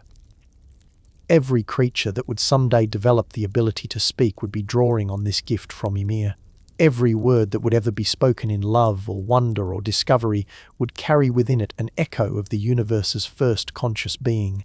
Every song that would ever be sung, every story that would ever be told, every poem that would ever capture the beauty of existence, all would be made possible by this aspect of Ymir's gift. But perhaps most beautiful of all was what happened to Ymir's capacity for wonder itself, his ability to look upon existence and find it remarkable, meaningful, worthy of contemplation and care. This essential quality did not become any single feature of the world, but spread throughout all of it, becoming the foundation for consciousness itself. Every thinking being that would ever live in the world created from Ymir's transformation would inherit this gift. The capacity to look upon a sunset and find it beautiful.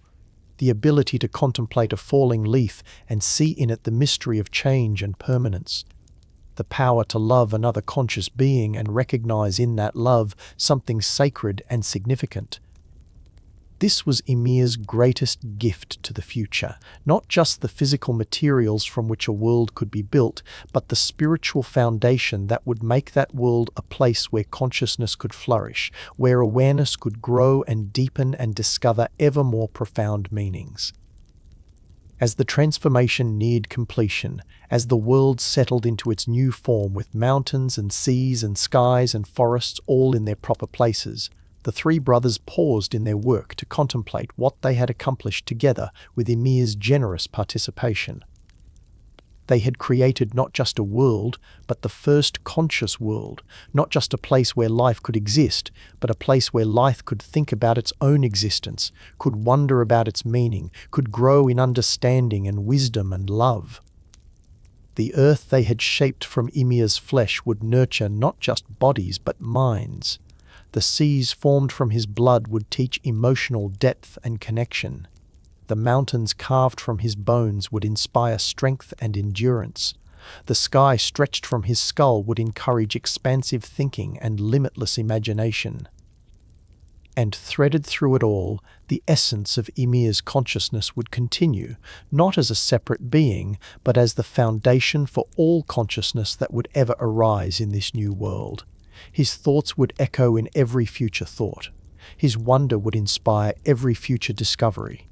His capacity for love and understanding would make possible every future relationship, every future community, every future civilization that would learn the arts of compassion and cooperation. The age of cosmic giants was ending, but it was ending not in destruction, but in the most creative transformation the universe had ever achieved. From the consciousness of one, the foundation had been laid for the consciousness of countless beings yet to be born. The world was ready. The stage was set. Soon, this conscious earth would welcome its first inhabitants, and the great experiment of distributed consciousness, of a universe aware of itself through millions of different perspectives, would begin. But that is a story for our next moment of contemplation together. For now, rest in the knowledge of this cosmic generosity, this transformation of the one into the foundation for the many.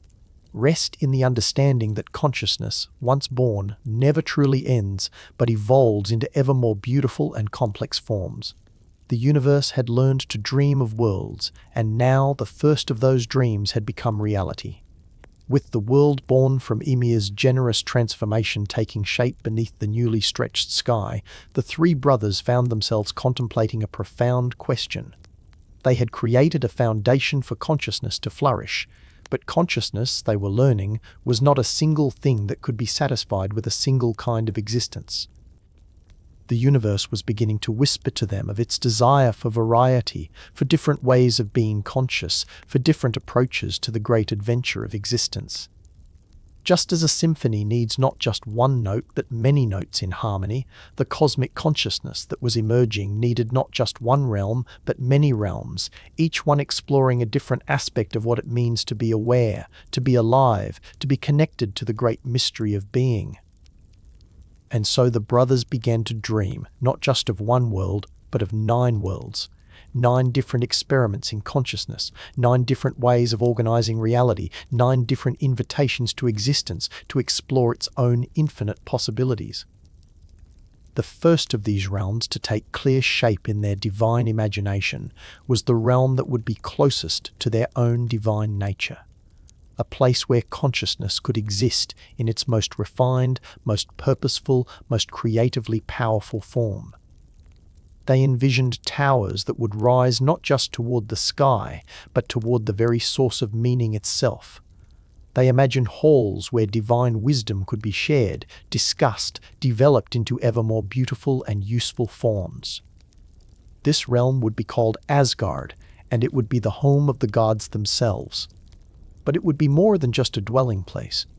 It would be a cosmic university, a place where divine consciousness could study itself, could learn from its own experiences, could develop new ways of serving the great work of creation.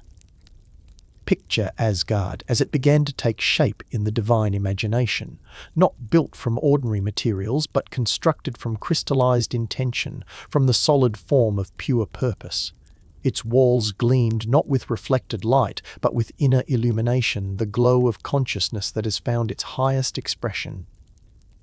The great hall that would stand at Asgard's heart was conceived as a place of gathering and sharing.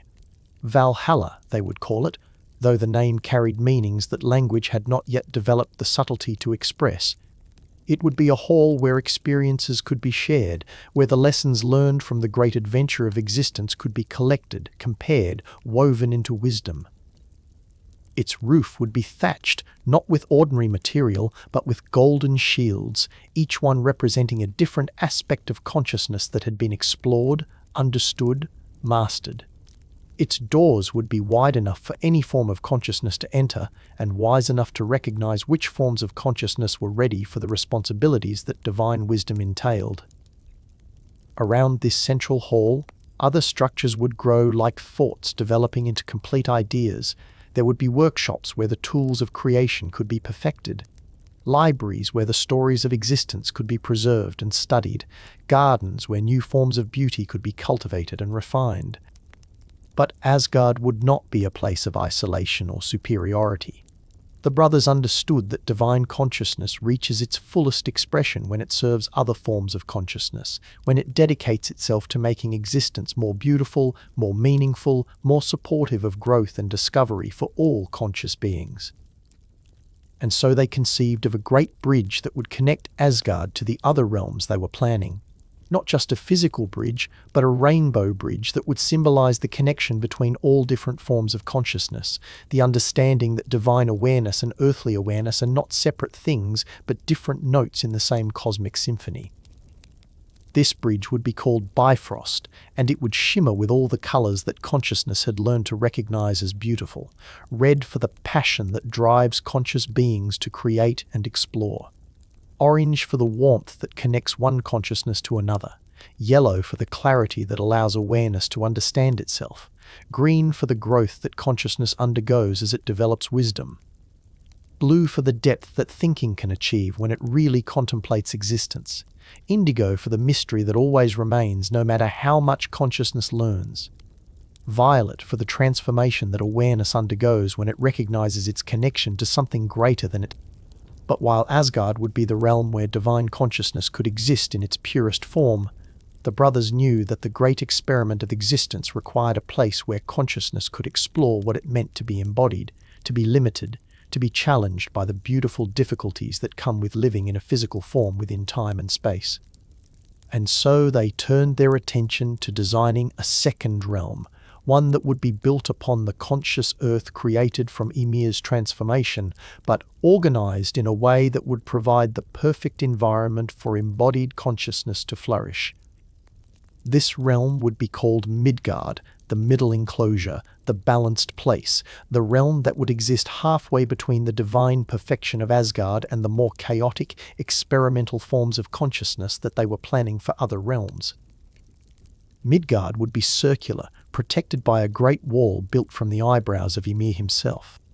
These were not ordinary barriers, but living boundaries that would protect the inhabitants of this realm while still allowing for growth, change, and exploration.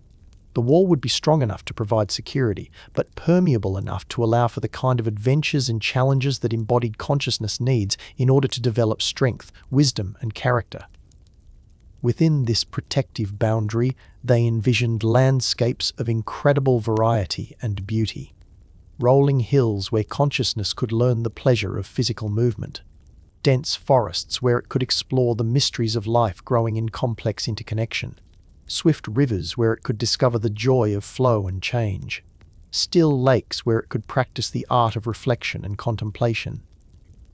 They imagined seasons that would teach embodied consciousness about the rhythms of existence, spring for learning about beginnings and hope, summer for understanding growth and abundance, autumn for discovering the beauty that comes with maturity and the wisdom of letting go, winter for exploring the depths that can only be found in stillness and apparent emptiness. But Midgard would not just be beautiful. It would also be challenging in exactly the ways that embodied consciousness needs to be challenged in order to grow. There would be mountains difficult enough to climb that the effort would build strength and determination. There would be storms dramatic enough that weathering them would teach resilience and courage. There would be winters harsh enough that surviving them would foster cooperation and community. Most importantly, Midgard would be designed as a place where many different forms of embodied consciousness could coexist, learn from each other, and develop together. Not just one species, but many species, each one exploring different aspects of what it means to be aware while living in a physical form. Some would be large and strong, learning about the responsibilities that come with power. Others would be small and quick, discovering the advantages of adaptability and cleverness. Some would live long lives, developing the wisdom that comes with extended experience. Others would live brief, intense lives, learning about the preciousness of time and the importance of making each moment meaningful. And among all these forms of embodied consciousness, the brothers envisioned one that would be particularly gifted with the capacity for growth, change, and creative problem-solving. A form of consciousness that would be capable of language, art, philosophy, and the kind of complex cooperation that could build civilizations. These beings would be called humans, and they would be Midgard's most ambitious experiment in embodied consciousness. They would be given just enough limitation to keep them humble, and just enough capability to allow them to achieve remarkable things when they learn to work together. They would be mortal, so that they would understand the preciousness of existence and be motivated to make their lives meaningful. They would be vulnerable, so that they would learn the importance of caring for each other. They would be curious, so that they would never stop exploring and discovering new aspects of existence. But they would also be given remarkable gifts: the ability to create beauty through art and music and poetry, the capacity to discover truth through science and philosophy and careful observation, the power to build communities based on love, justice, and shared understanding. Most importantly, they would be given the gift of choice. Unlike the other forms of consciousness in the cosmic design, humans would have the freedom to choose their own paths, to make their own decisions about what kind of beings they wanted to become. They could choose wisdom or foolishness, cooperation or conflict, love or fear. Through their choices, they would teach the universe about the profound creativity that becomes possible when consciousness is given true freedom. And so Midgard took shape in the divine imagination as a realm perfectly designed for this grand experiment in embodied, free consciousness. A place beautiful enough to inspire wonder and gratitude, challenging enough to foster growth and strength, and diverse enough to support countless different explorations of what it means to be consciously alive in a physical form. But even as they planned Asgard and Midgard, the brothers knew that the cosmic symphony of consciousness they were composing would require still more realms, still more ways of being aware and alive. The universe was whispering to them of wilder forms of consciousness, of beings who would explore the edges of what awareness could become. And so they began to contemplate a third realm, one that would be home to consciousness that had chosen to remain closer to the raw, untamed forces from which all awareness had originally emerged. A realm where being conscious meant something different, wilder, more connected to the fundamental powers of existence itself. This realm would be called Jotunheim, and it would be the home of the giants, not Ymir's kind of cosmic giant, but beings who had chosen to remain large, powerful, and closely connected to the elemental forces that shaped reality. Jotunheim would be a realm of extremes, towering mountains that reached toward the edges of the sky, vast forests where the trees grew to impossible sizes, rivers that carved canyons deep enough to hold entire civilizations, storms that raged with the primal fury of creation itself. The giants who would dwell in Jotunheim would be consciousness exploring what it meant to be powerful, elemental, and uncompromising. They would be the guardians of ancient wisdom, the keepers of primal forces, the representatives of the wild creativity that exists at the edges of all organized reality.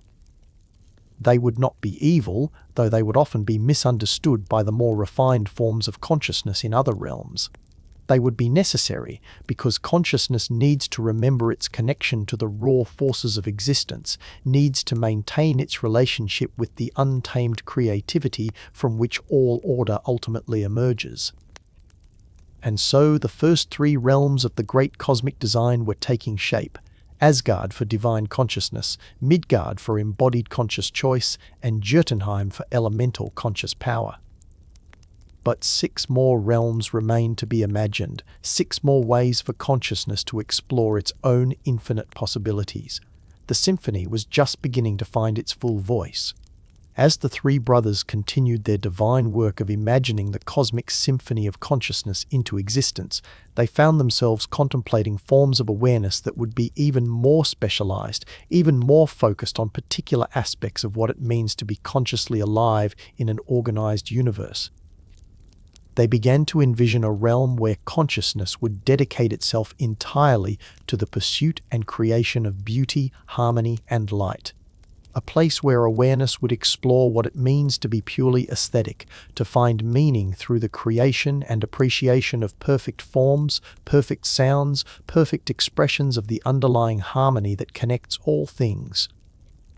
This realm would be called Alfheim, and it would be the home of the light elves, beings whose consciousness would be so refined, so attuned to beauty and harmony that they would become living expressions of aesthetic perfection itself.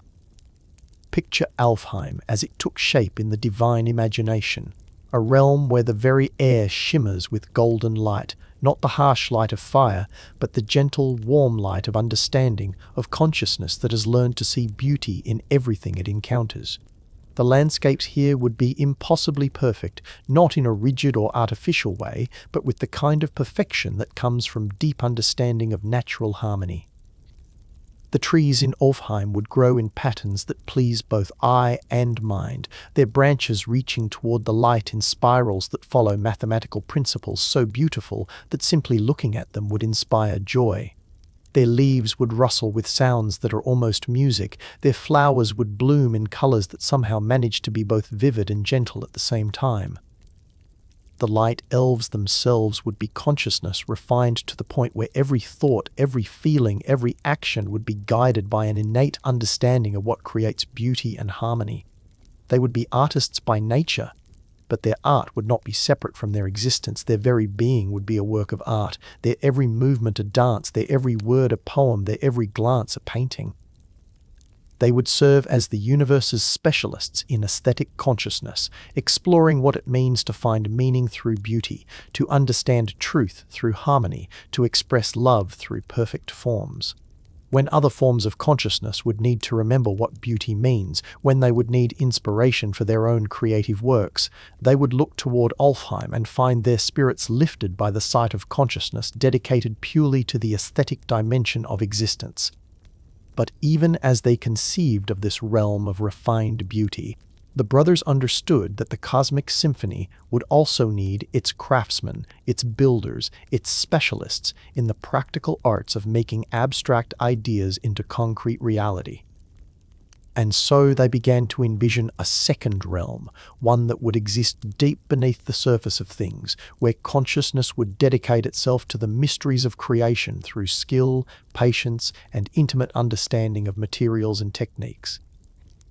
This realm would be called Svartalfheim, or sometimes Nidavellir, and it would be the home of the dwarves, beings whose consciousness would be focused entirely on the arts of making, crafting, building, and transforming raw materials into objects of both beauty and function. Imagine Svartalfheim taking shape in the depths beneath the other realms.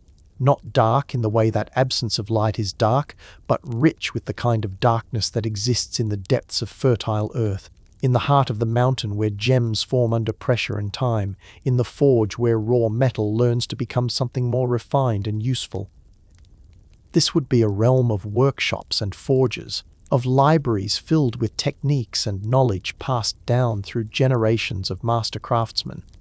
The halls would echo with the sounds of hammers shaping metal, chisels carving stone, wheels turning clay into pottery, looms weaving threads into textiles of incredible beauty and durability. The dwarves who would inhabit this realm would be consciousness exploring what it means to find meaning through skill, through the patient mastery of techniques, through the deep satisfaction that comes from taking raw materials and transforming them into objects that serve the needs of other conscious beings. They would be the universe's master craftsmen, capable of creating objects so perfectly made that they would seem to contain their own inner life. Their weapons would be not just sharp, but somehow aware of their purpose. Their jewelry would not just shine with reflected light, but glow with its own inner beauty. Their tools would not just perform their functions, but seem to anticipate the needs of those who would use them. But their greatest creations would be the gifts they would make for other realms, objects that would help other forms of consciousness explore their own potential more fully. They would forge chains strong enough to bind the most powerful forces, yet light enough to be worn as jewelry. They would craft vessels capable of containing abstract concepts like wisdom or courage. They would build bridges not just across physical spaces, but between different ways of understanding reality.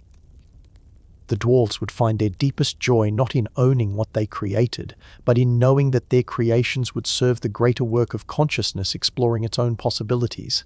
They would be the universe's gift givers, finding their own meaning through enabling other forms of awareness to achieve their purposes more beautifully and effectively. As the brothers contemplated these first two specialized realms, they realized that their cosmic design would also need a place for consciousness that remained more mysterious, more connected to the wild, untamed aspects of existence, but in a different way than the giants of Jotunheim. They began to envision a third realm, one that would be home to forms of consciousness that had chosen to remain close to the primal powers of nature, fertility, and the life force itself. Beings who understood the mysteries of growth, abundance, and the deep connections that exist between all living things.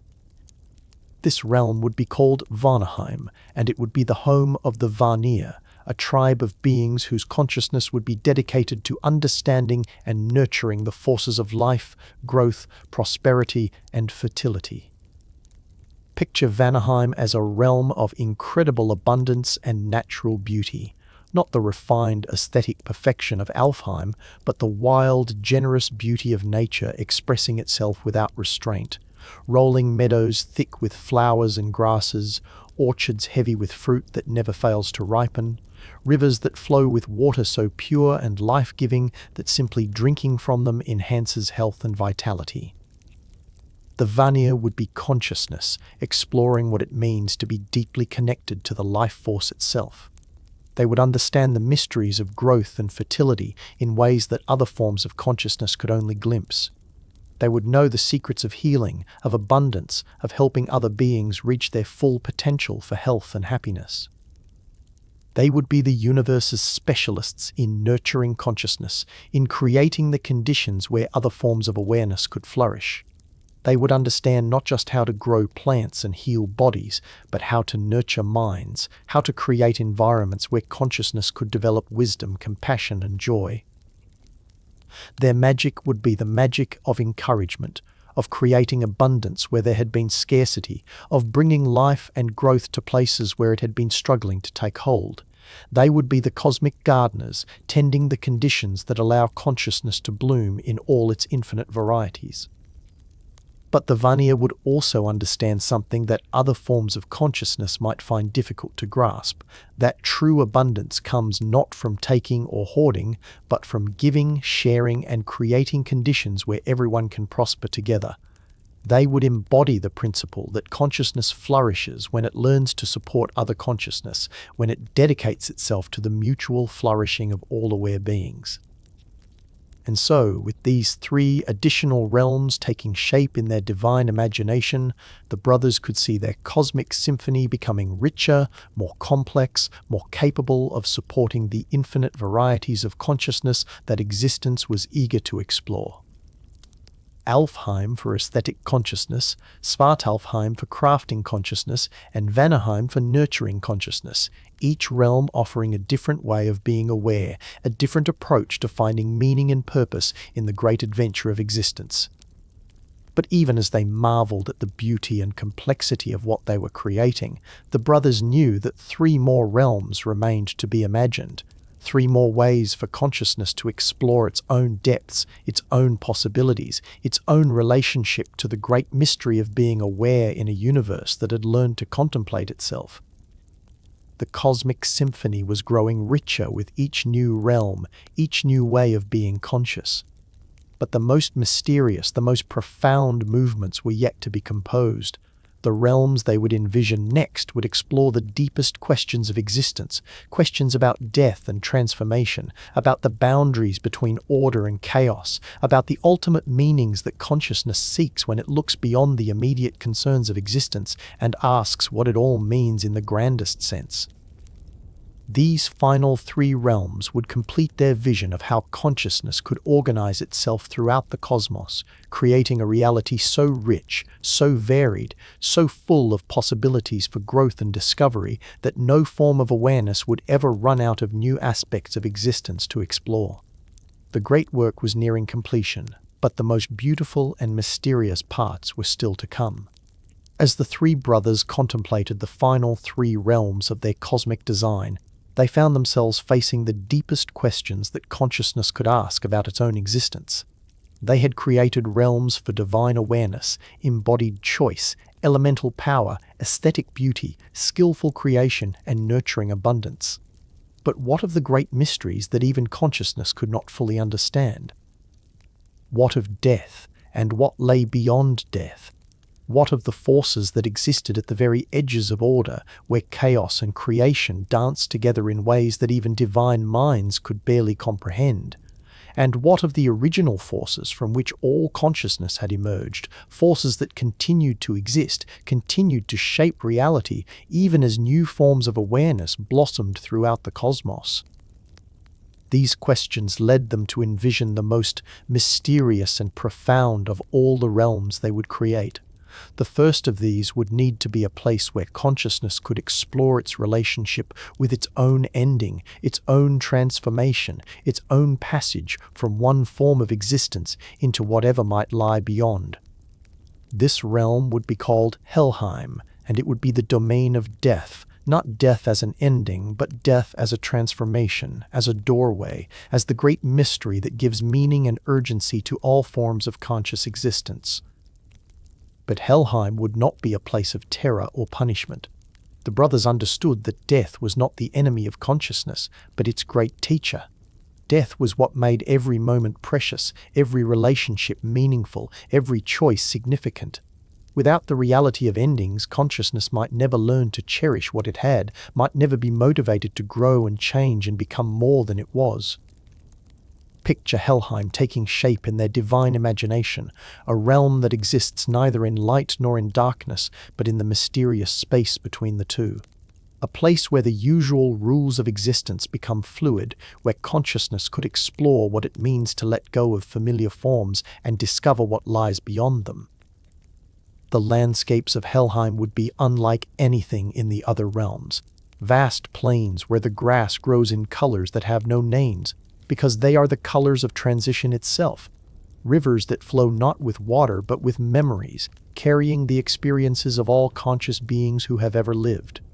Forests where the trees remember every form of life that has ever sheltered beneath their branches.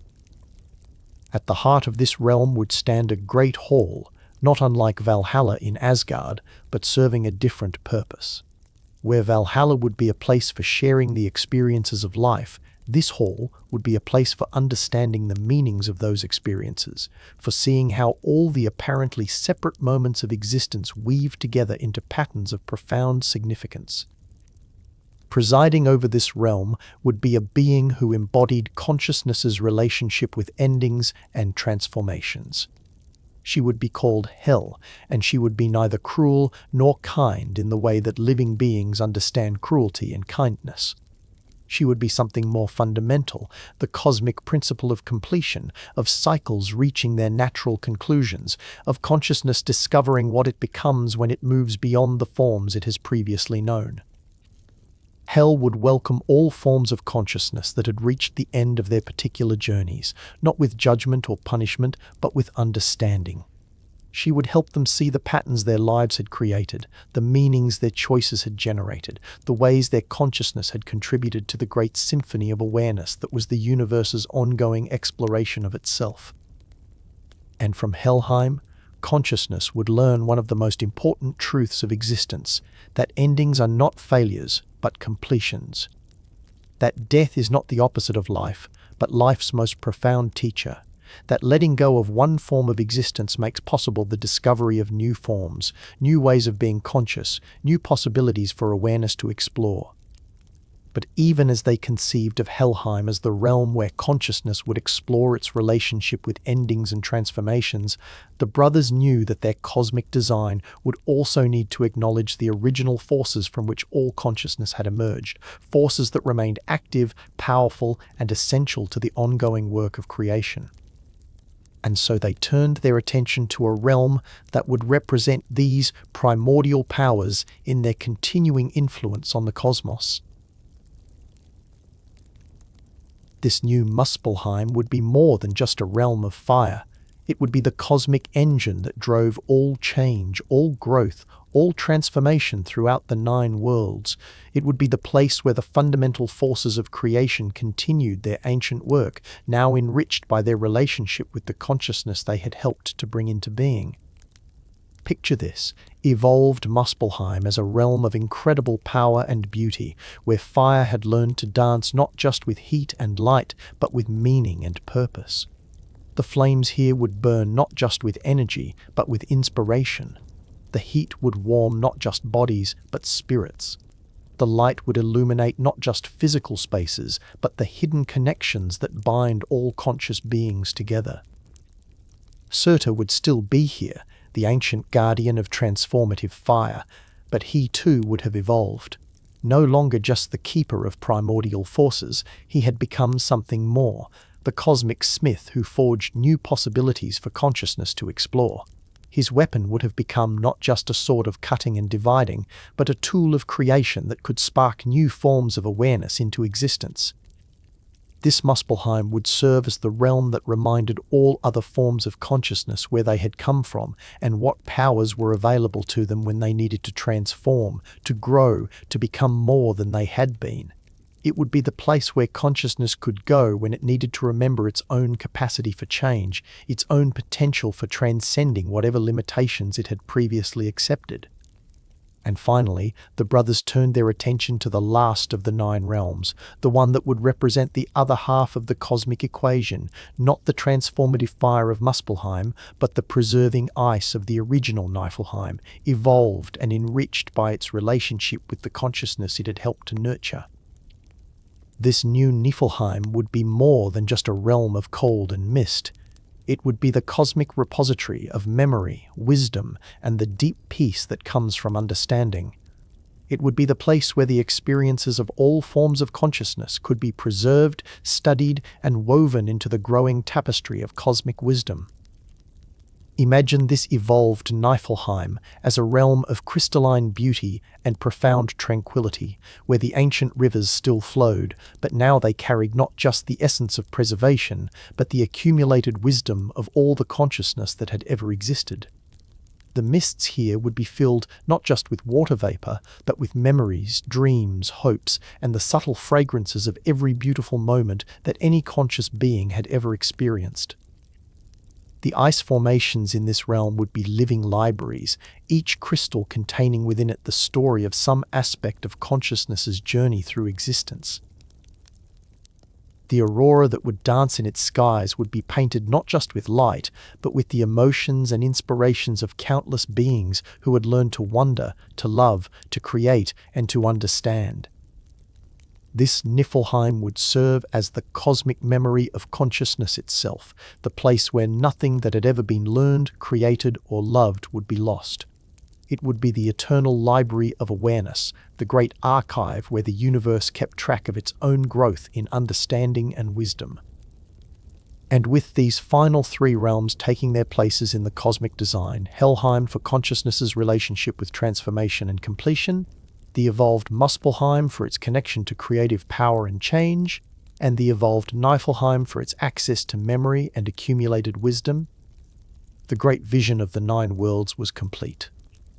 9 realms, each one exploring a different aspect of what it means to be conscious in a universe that has learned to contemplate itself.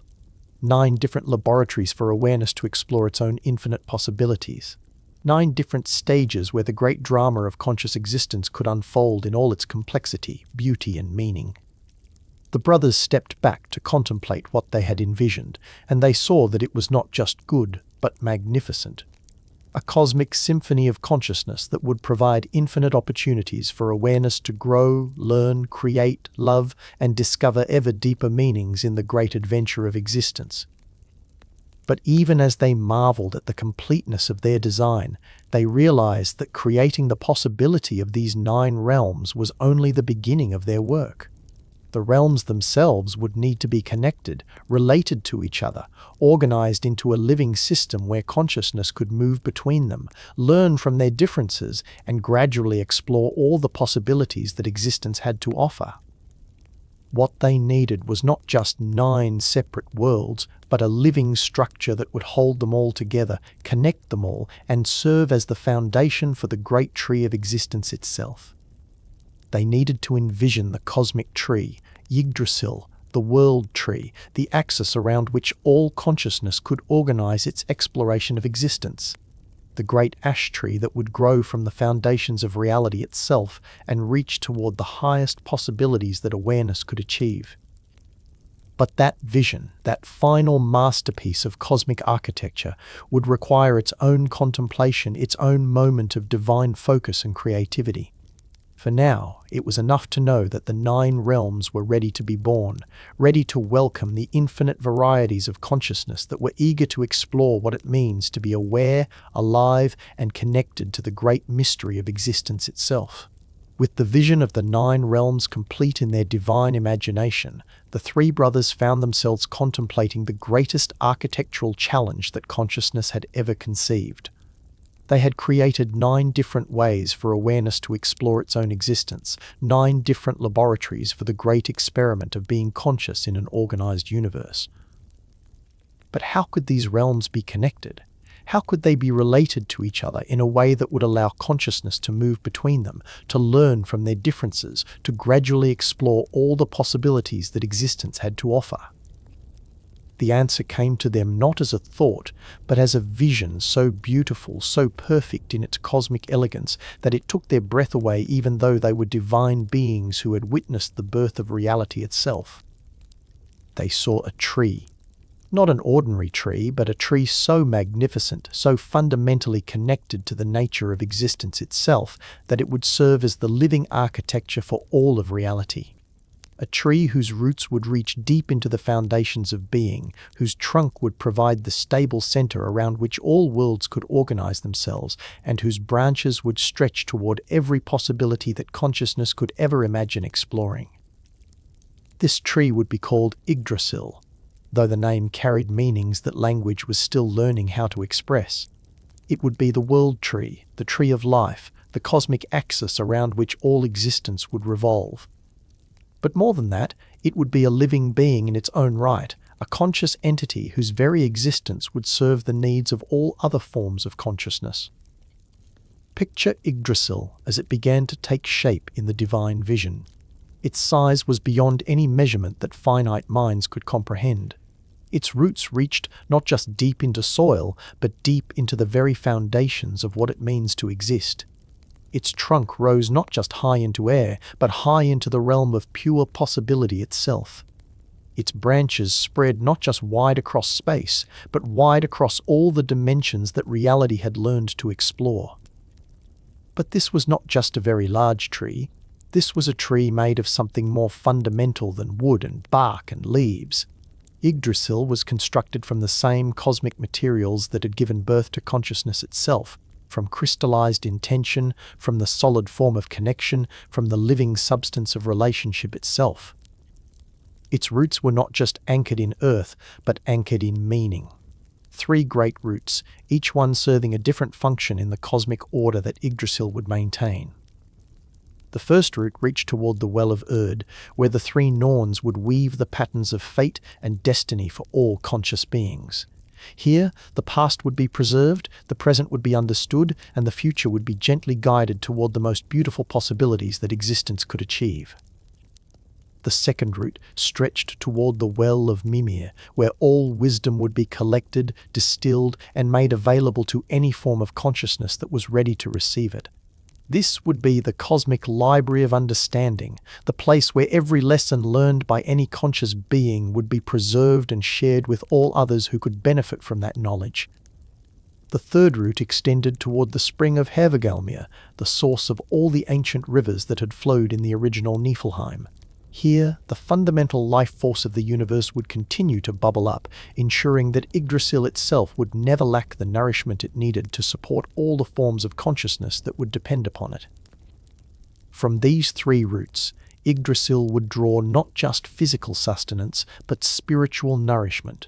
The tree would be fed by fate and wisdom and life force, ensuring that it could serve as the eternal support system for all conscious existence. The trunk of Yggdrasil would be hollow, but not empty. Within its vast interior, the 9 realms would find their homes, each one nestled in its perfect position within the cosmic architecture. Asgard would rest high in the branches, where divine consciousness could look out over all the other realms and serve their needs. Midgard would be positioned in the middle trunk, protected and supported, the perfect environment for embodied consciousness to flourish. The other realms would find their places according to their natures and needs. Some would be positioned where they could receive more light and air, others where they could be more protected and enclosed. But all would be connected, all would be part of the same living system, all would be able to communicate and interact with each other through the channels that Yggdrasil's living wood would provide. The branches of Yggdrasil would stretch in all directions, not just through space but through time, through possibility, through every dimension that consciousness had discovered or would ever discover. Some branches would reach toward other trees, other cosmic structures that might exist in distant parts of the universe. Other branches would curve back toward the roots, creating cycles and connections that would allow wisdom and experience to flow throughout the entire system. And throughout this magnificent tree, life would flourish in forms both familiar and strange. The most famous of Yggdrasil's inhabitants would be the creatures who served as the tree's living communication system, ensuring that information and wisdom could flow between all the realms, all the forms of consciousness that would make their homes within the world tree's embrace.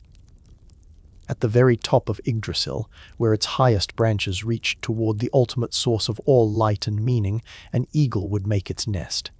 This would be no ordinary eagle, but a being of vast consciousness whose keen eyes could see across all the realms, whose sharp mind could understand the connections between all things, whose powerful voice could carry important messages to any part of the cosmic tree that needed to hear them. This eagle would serve as Yggdrasil's watchful guardian, always alert for anything that might threaten the harmony of the 9 realms, always ready to sound warnings or share discoveries that could benefit all forms of consciousness within the tree's care. At the base of Yggdrasil, where its great roots reached deepest into the foundations of existence, a serpent would make its dwelling. Nidhugger, it would be called, and its role would be as important as the eagle's, though much more mysterious. This serpent would gnaw constantly at the roots of the tree, not to destroy it, but to keep it healthy, to prevent it from becoming too rigid, too set in its ways. Nidhugger would represent the principle that even the most stable, most perfect systems need constant renewal, constant change, constant willingness to let go of old forms and discover new possibilities. The serpent's work would ensure that Yggdrasil remained a living tree, not a dead monument, always growing, always changing, always adapting to serve the evolving needs of consciousness. But perhaps the most charming and important of Yggdrasil's inhabitants would be the small squirrel who would make his home racing up and down the length of the great trunk, carrying messages between the eagle at the top and the serpent at the bottom. Ratatoska, this squirrel would be called, and his seemingly simple job would actually be one of the most crucial functions in the entire cosmic system.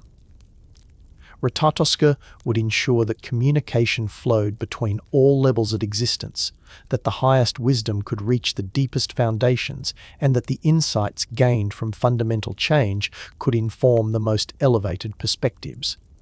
He would be the cosmic messenger, the living embodiment of the principle that all forms of consciousness need to stay in communication with each other in order to serve the greater good. But Ratatoska would also serve another function, one that would be less obvious but equally important. He would add an element of play, of lightness, of joy to the cosmic system. His quick movements up and down the tree, his chatter and his energy, his delight in his work would remind all other forms of consciousness that existence is not just about serious purposes and profound meanings.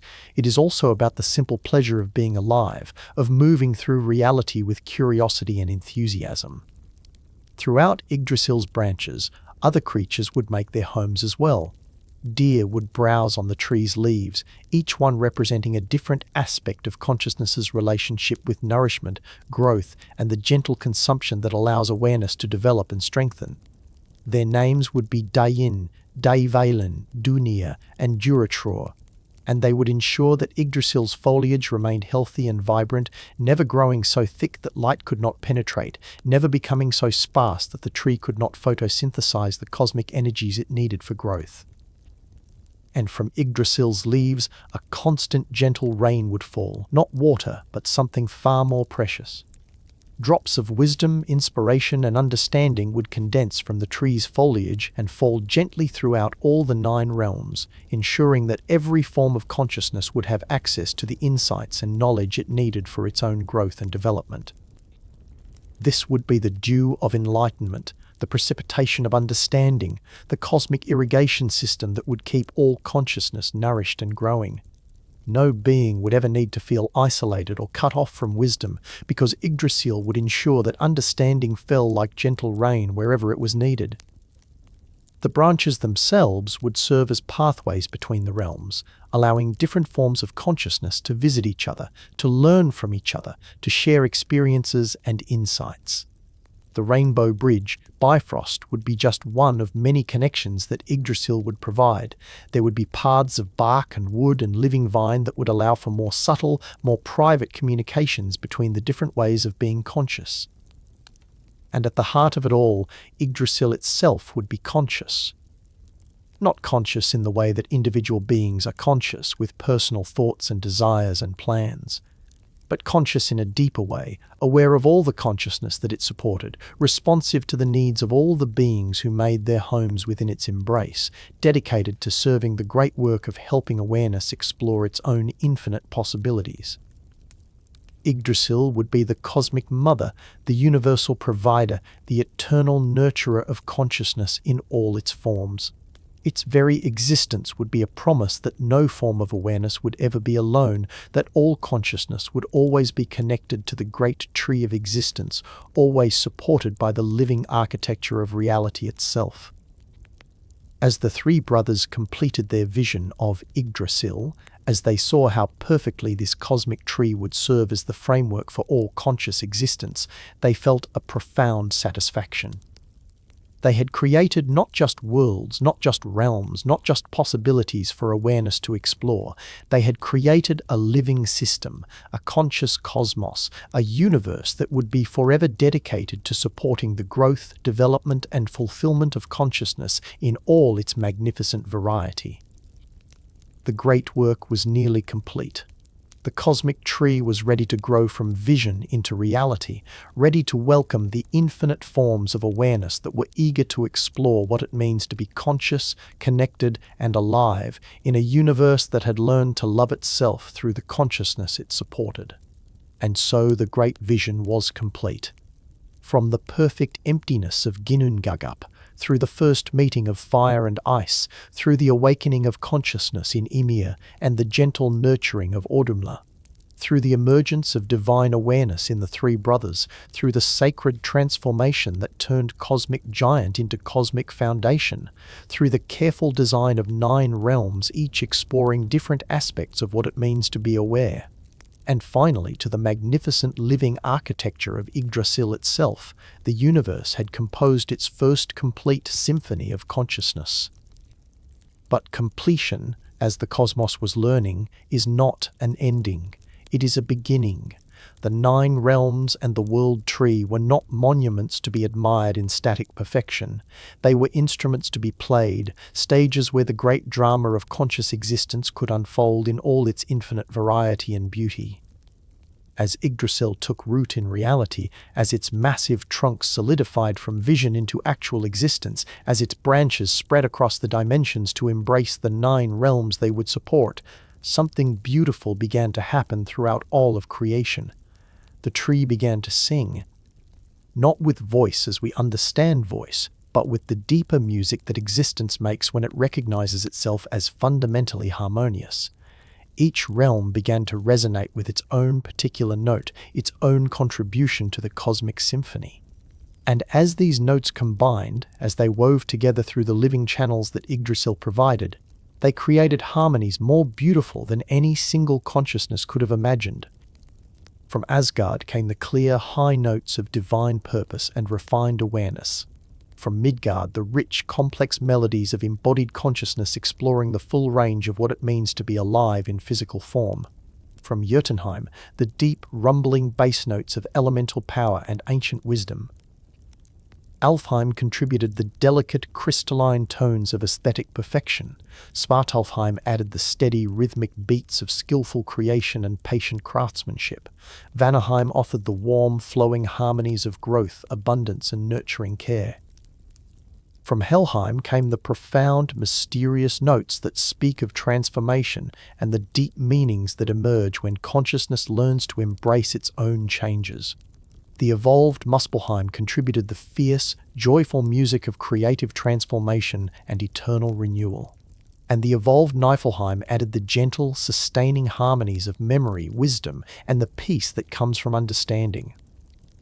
Together, these 9 melodies created a symphony so beautiful, so complete, so perfectly balanced, that it seemed to contain within itself all the music that could ever be composed, all the beauty that could ever be created, all the meaning that consciousness could ever discover. and at the center of it all, Yggdrasil itself added its own voice to the cosmic choir. The great tree sang with the deep, sustained note of connection itself, the fundamental harmony that allows all different forms of consciousness to recognize their relationship to each other, their participation in the same great adventure of existence. As this cosmic music spread throughout all reality, as it filled every corner of space and time with its harmonious vibrations, consciousness everywhere began to respond. In realms that had not yet been fully populated, the music called new forms of awareness into being. In places where consciousness had already awakened, the music inspired growth, creativity, and deeper understanding. The music taught every conscious being that it was not alone, that it was part of something larger and more beautiful than it could comprehend on its own. It reminded every form of awareness that its individual existence was both precious in itself and meaningful because of its contribution to the greater symphony of which it was a part. And as consciousness listened to this cosmic music, as it learned to recognize its own note within the greater harmony, it began to understand something profound about the nature of existence itself. The universe was not a place where consciousness happened to find itself. The universe was consciousness exploring itself, learning about itself, celebrating itself through the infinite variety of ways that awareness could manifest and grow. Every thought that any conscious being would ever think would add a new note to this eternal symphony. Every feeling that any aware creature would ever feel would contribute a new harmony to the ongoing composition. Every choice that any free consciousness would ever make would create new rhythms, new patterns, new possibilities for the music of existence to explore. The cosmic symphony was not a finished work to be performed once and then archived. It was a living composition that would continue to grow and develop and become more beautiful with every passing moment, with every new form of consciousness that awakened to its place within the great harmony of existence. As the music settled into its eternal patterns, as the 9 realms found their perfect balance within Yggdrasil's embrace, as all the forms of consciousness began to explore their roles in the cosmic symphony, a deep peace descended upon all of creation. It was not the peace of endings, but the peace of beginnings. The peace that comes when a great work has been well begun, when the foundation has been properly laid, when all the preparations have been made for the magnificent adventures that are yet to come. In this peace, consciousness everywhere could rest, knowing that it was held safely within the living architecture of Yggdrasil, supported by the wisdom of the roots that reached deep into meaning itself, nourished by the gentle rain of understanding that fell constantly from the world tree's leaves, connected to all other forms of awareness through the pathways that the great tree provided. This was not sleep, but something deeper than sleep. This was the profound rest that consciousness can experience when it recognizes its place in the cosmic order, when it understands that it is neither alone nor insignificant, when it realizes that its existence serves a purpose greater than anything it could achieve through its individual efforts alone.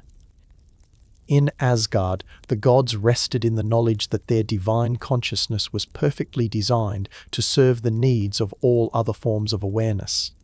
In Midgard, embodied beings could rest in the understanding that their physical existence was a precious gift that allowed consciousness to explore aspects of reality that pure spirit could never know. In Jotunheim, the giants rested in the strength of their elemental power, knowing that their wild creativity was essential to keeping the cosmic order flexible and alive. In Alfheim, the light elves rested in the beauty they created and preserved, understanding that their aesthetic consciousness helped make existence more meaningful for all beings. In Svartalfheim, the dwarves rested in the satisfaction of their perfect craftsmanship, knowing that their skills served to make the adventures of consciousness more beautiful and effective. In Vanaheim, the Vanir rested in the abundance they created, understanding that their nurturing gifts helped all forms of awareness reach their fullest potential. In Helheim, consciousness rested in the profound understanding that endings are not failures but completions, that death is not the enemy of life but life's most important teacher. In Muspelheim, awareness rested in the eternal fire of transformation, knowing that change is not loss but growth. In Niflheim, consciousness rested in the accumulated wisdom of all existence, understanding that nothing learned or loved is ever truly lost. And throughout all the realms, threading through all forms of consciousness like a gentle lullaby, the music of Yggdrasil continued its eternal song. The world tree sang of connection, of support, of the living architecture that would forever hold all awareness in its nurturing embrace. The great tree sang of roots that reach deep into meaning, of branches that stretch toward infinite possibility, of a trunk strong enough to support any form of consciousness that might ever need a home. It sang of the eagle that watches over all with keen awareness, of the serpent that ensures constant renewal, of the squirrel that carries messages between all levels of existence. It sang of the deer that maintain balance, of the dew that nourishes understanding, of the pathways that allow all forms of consciousness to visit each other and share their unique gifts. It sang of a cosmos organized not around power or control, but around love, wisdom, and the endless creativity that emerges when consciousness dedicates itself to exploring its own infinite possibilities. As this eternal song continued, as it wove its way through all the realms and touched all forms of consciousness with its gentle harmonies, awareness everywhere began to settle into the deep peace that comes from perfect understanding. The universe had learned to love itself through the consciousness it supported. Consciousness had learned to love the universe by recognizing itself as the universe's way of exploring its own beauty and meaning. And in this mutual love, in this perfect recognition, the great work of creation found its deepest fulfillment. Not an ending, but a beginning. Not a completion, but an opening. Not a final answer, but an eternal invitation to explore ever deeper questions, ever more beautiful possibilities, ever more profound mysteries. The cosmic symphony played on, and consciousness everywhere rested in the knowledge that it was home, it was held, it was loved, and it was part of something so beautiful, so meaningful, so perfectly designed for growth and discovery that no adventure could ever exhaust its possibilities.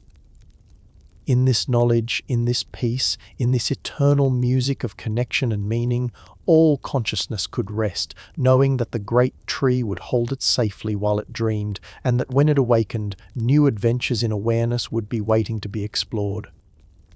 The 9 realms sang their eternal song. Yggdrasil stretched its branches across all possibility, and consciousness everywhere rested in the perfect peace of knowing itself held in the living embrace of a universe that had learned to love itself through the awareness it so gently, so lovingly, so eternally supported.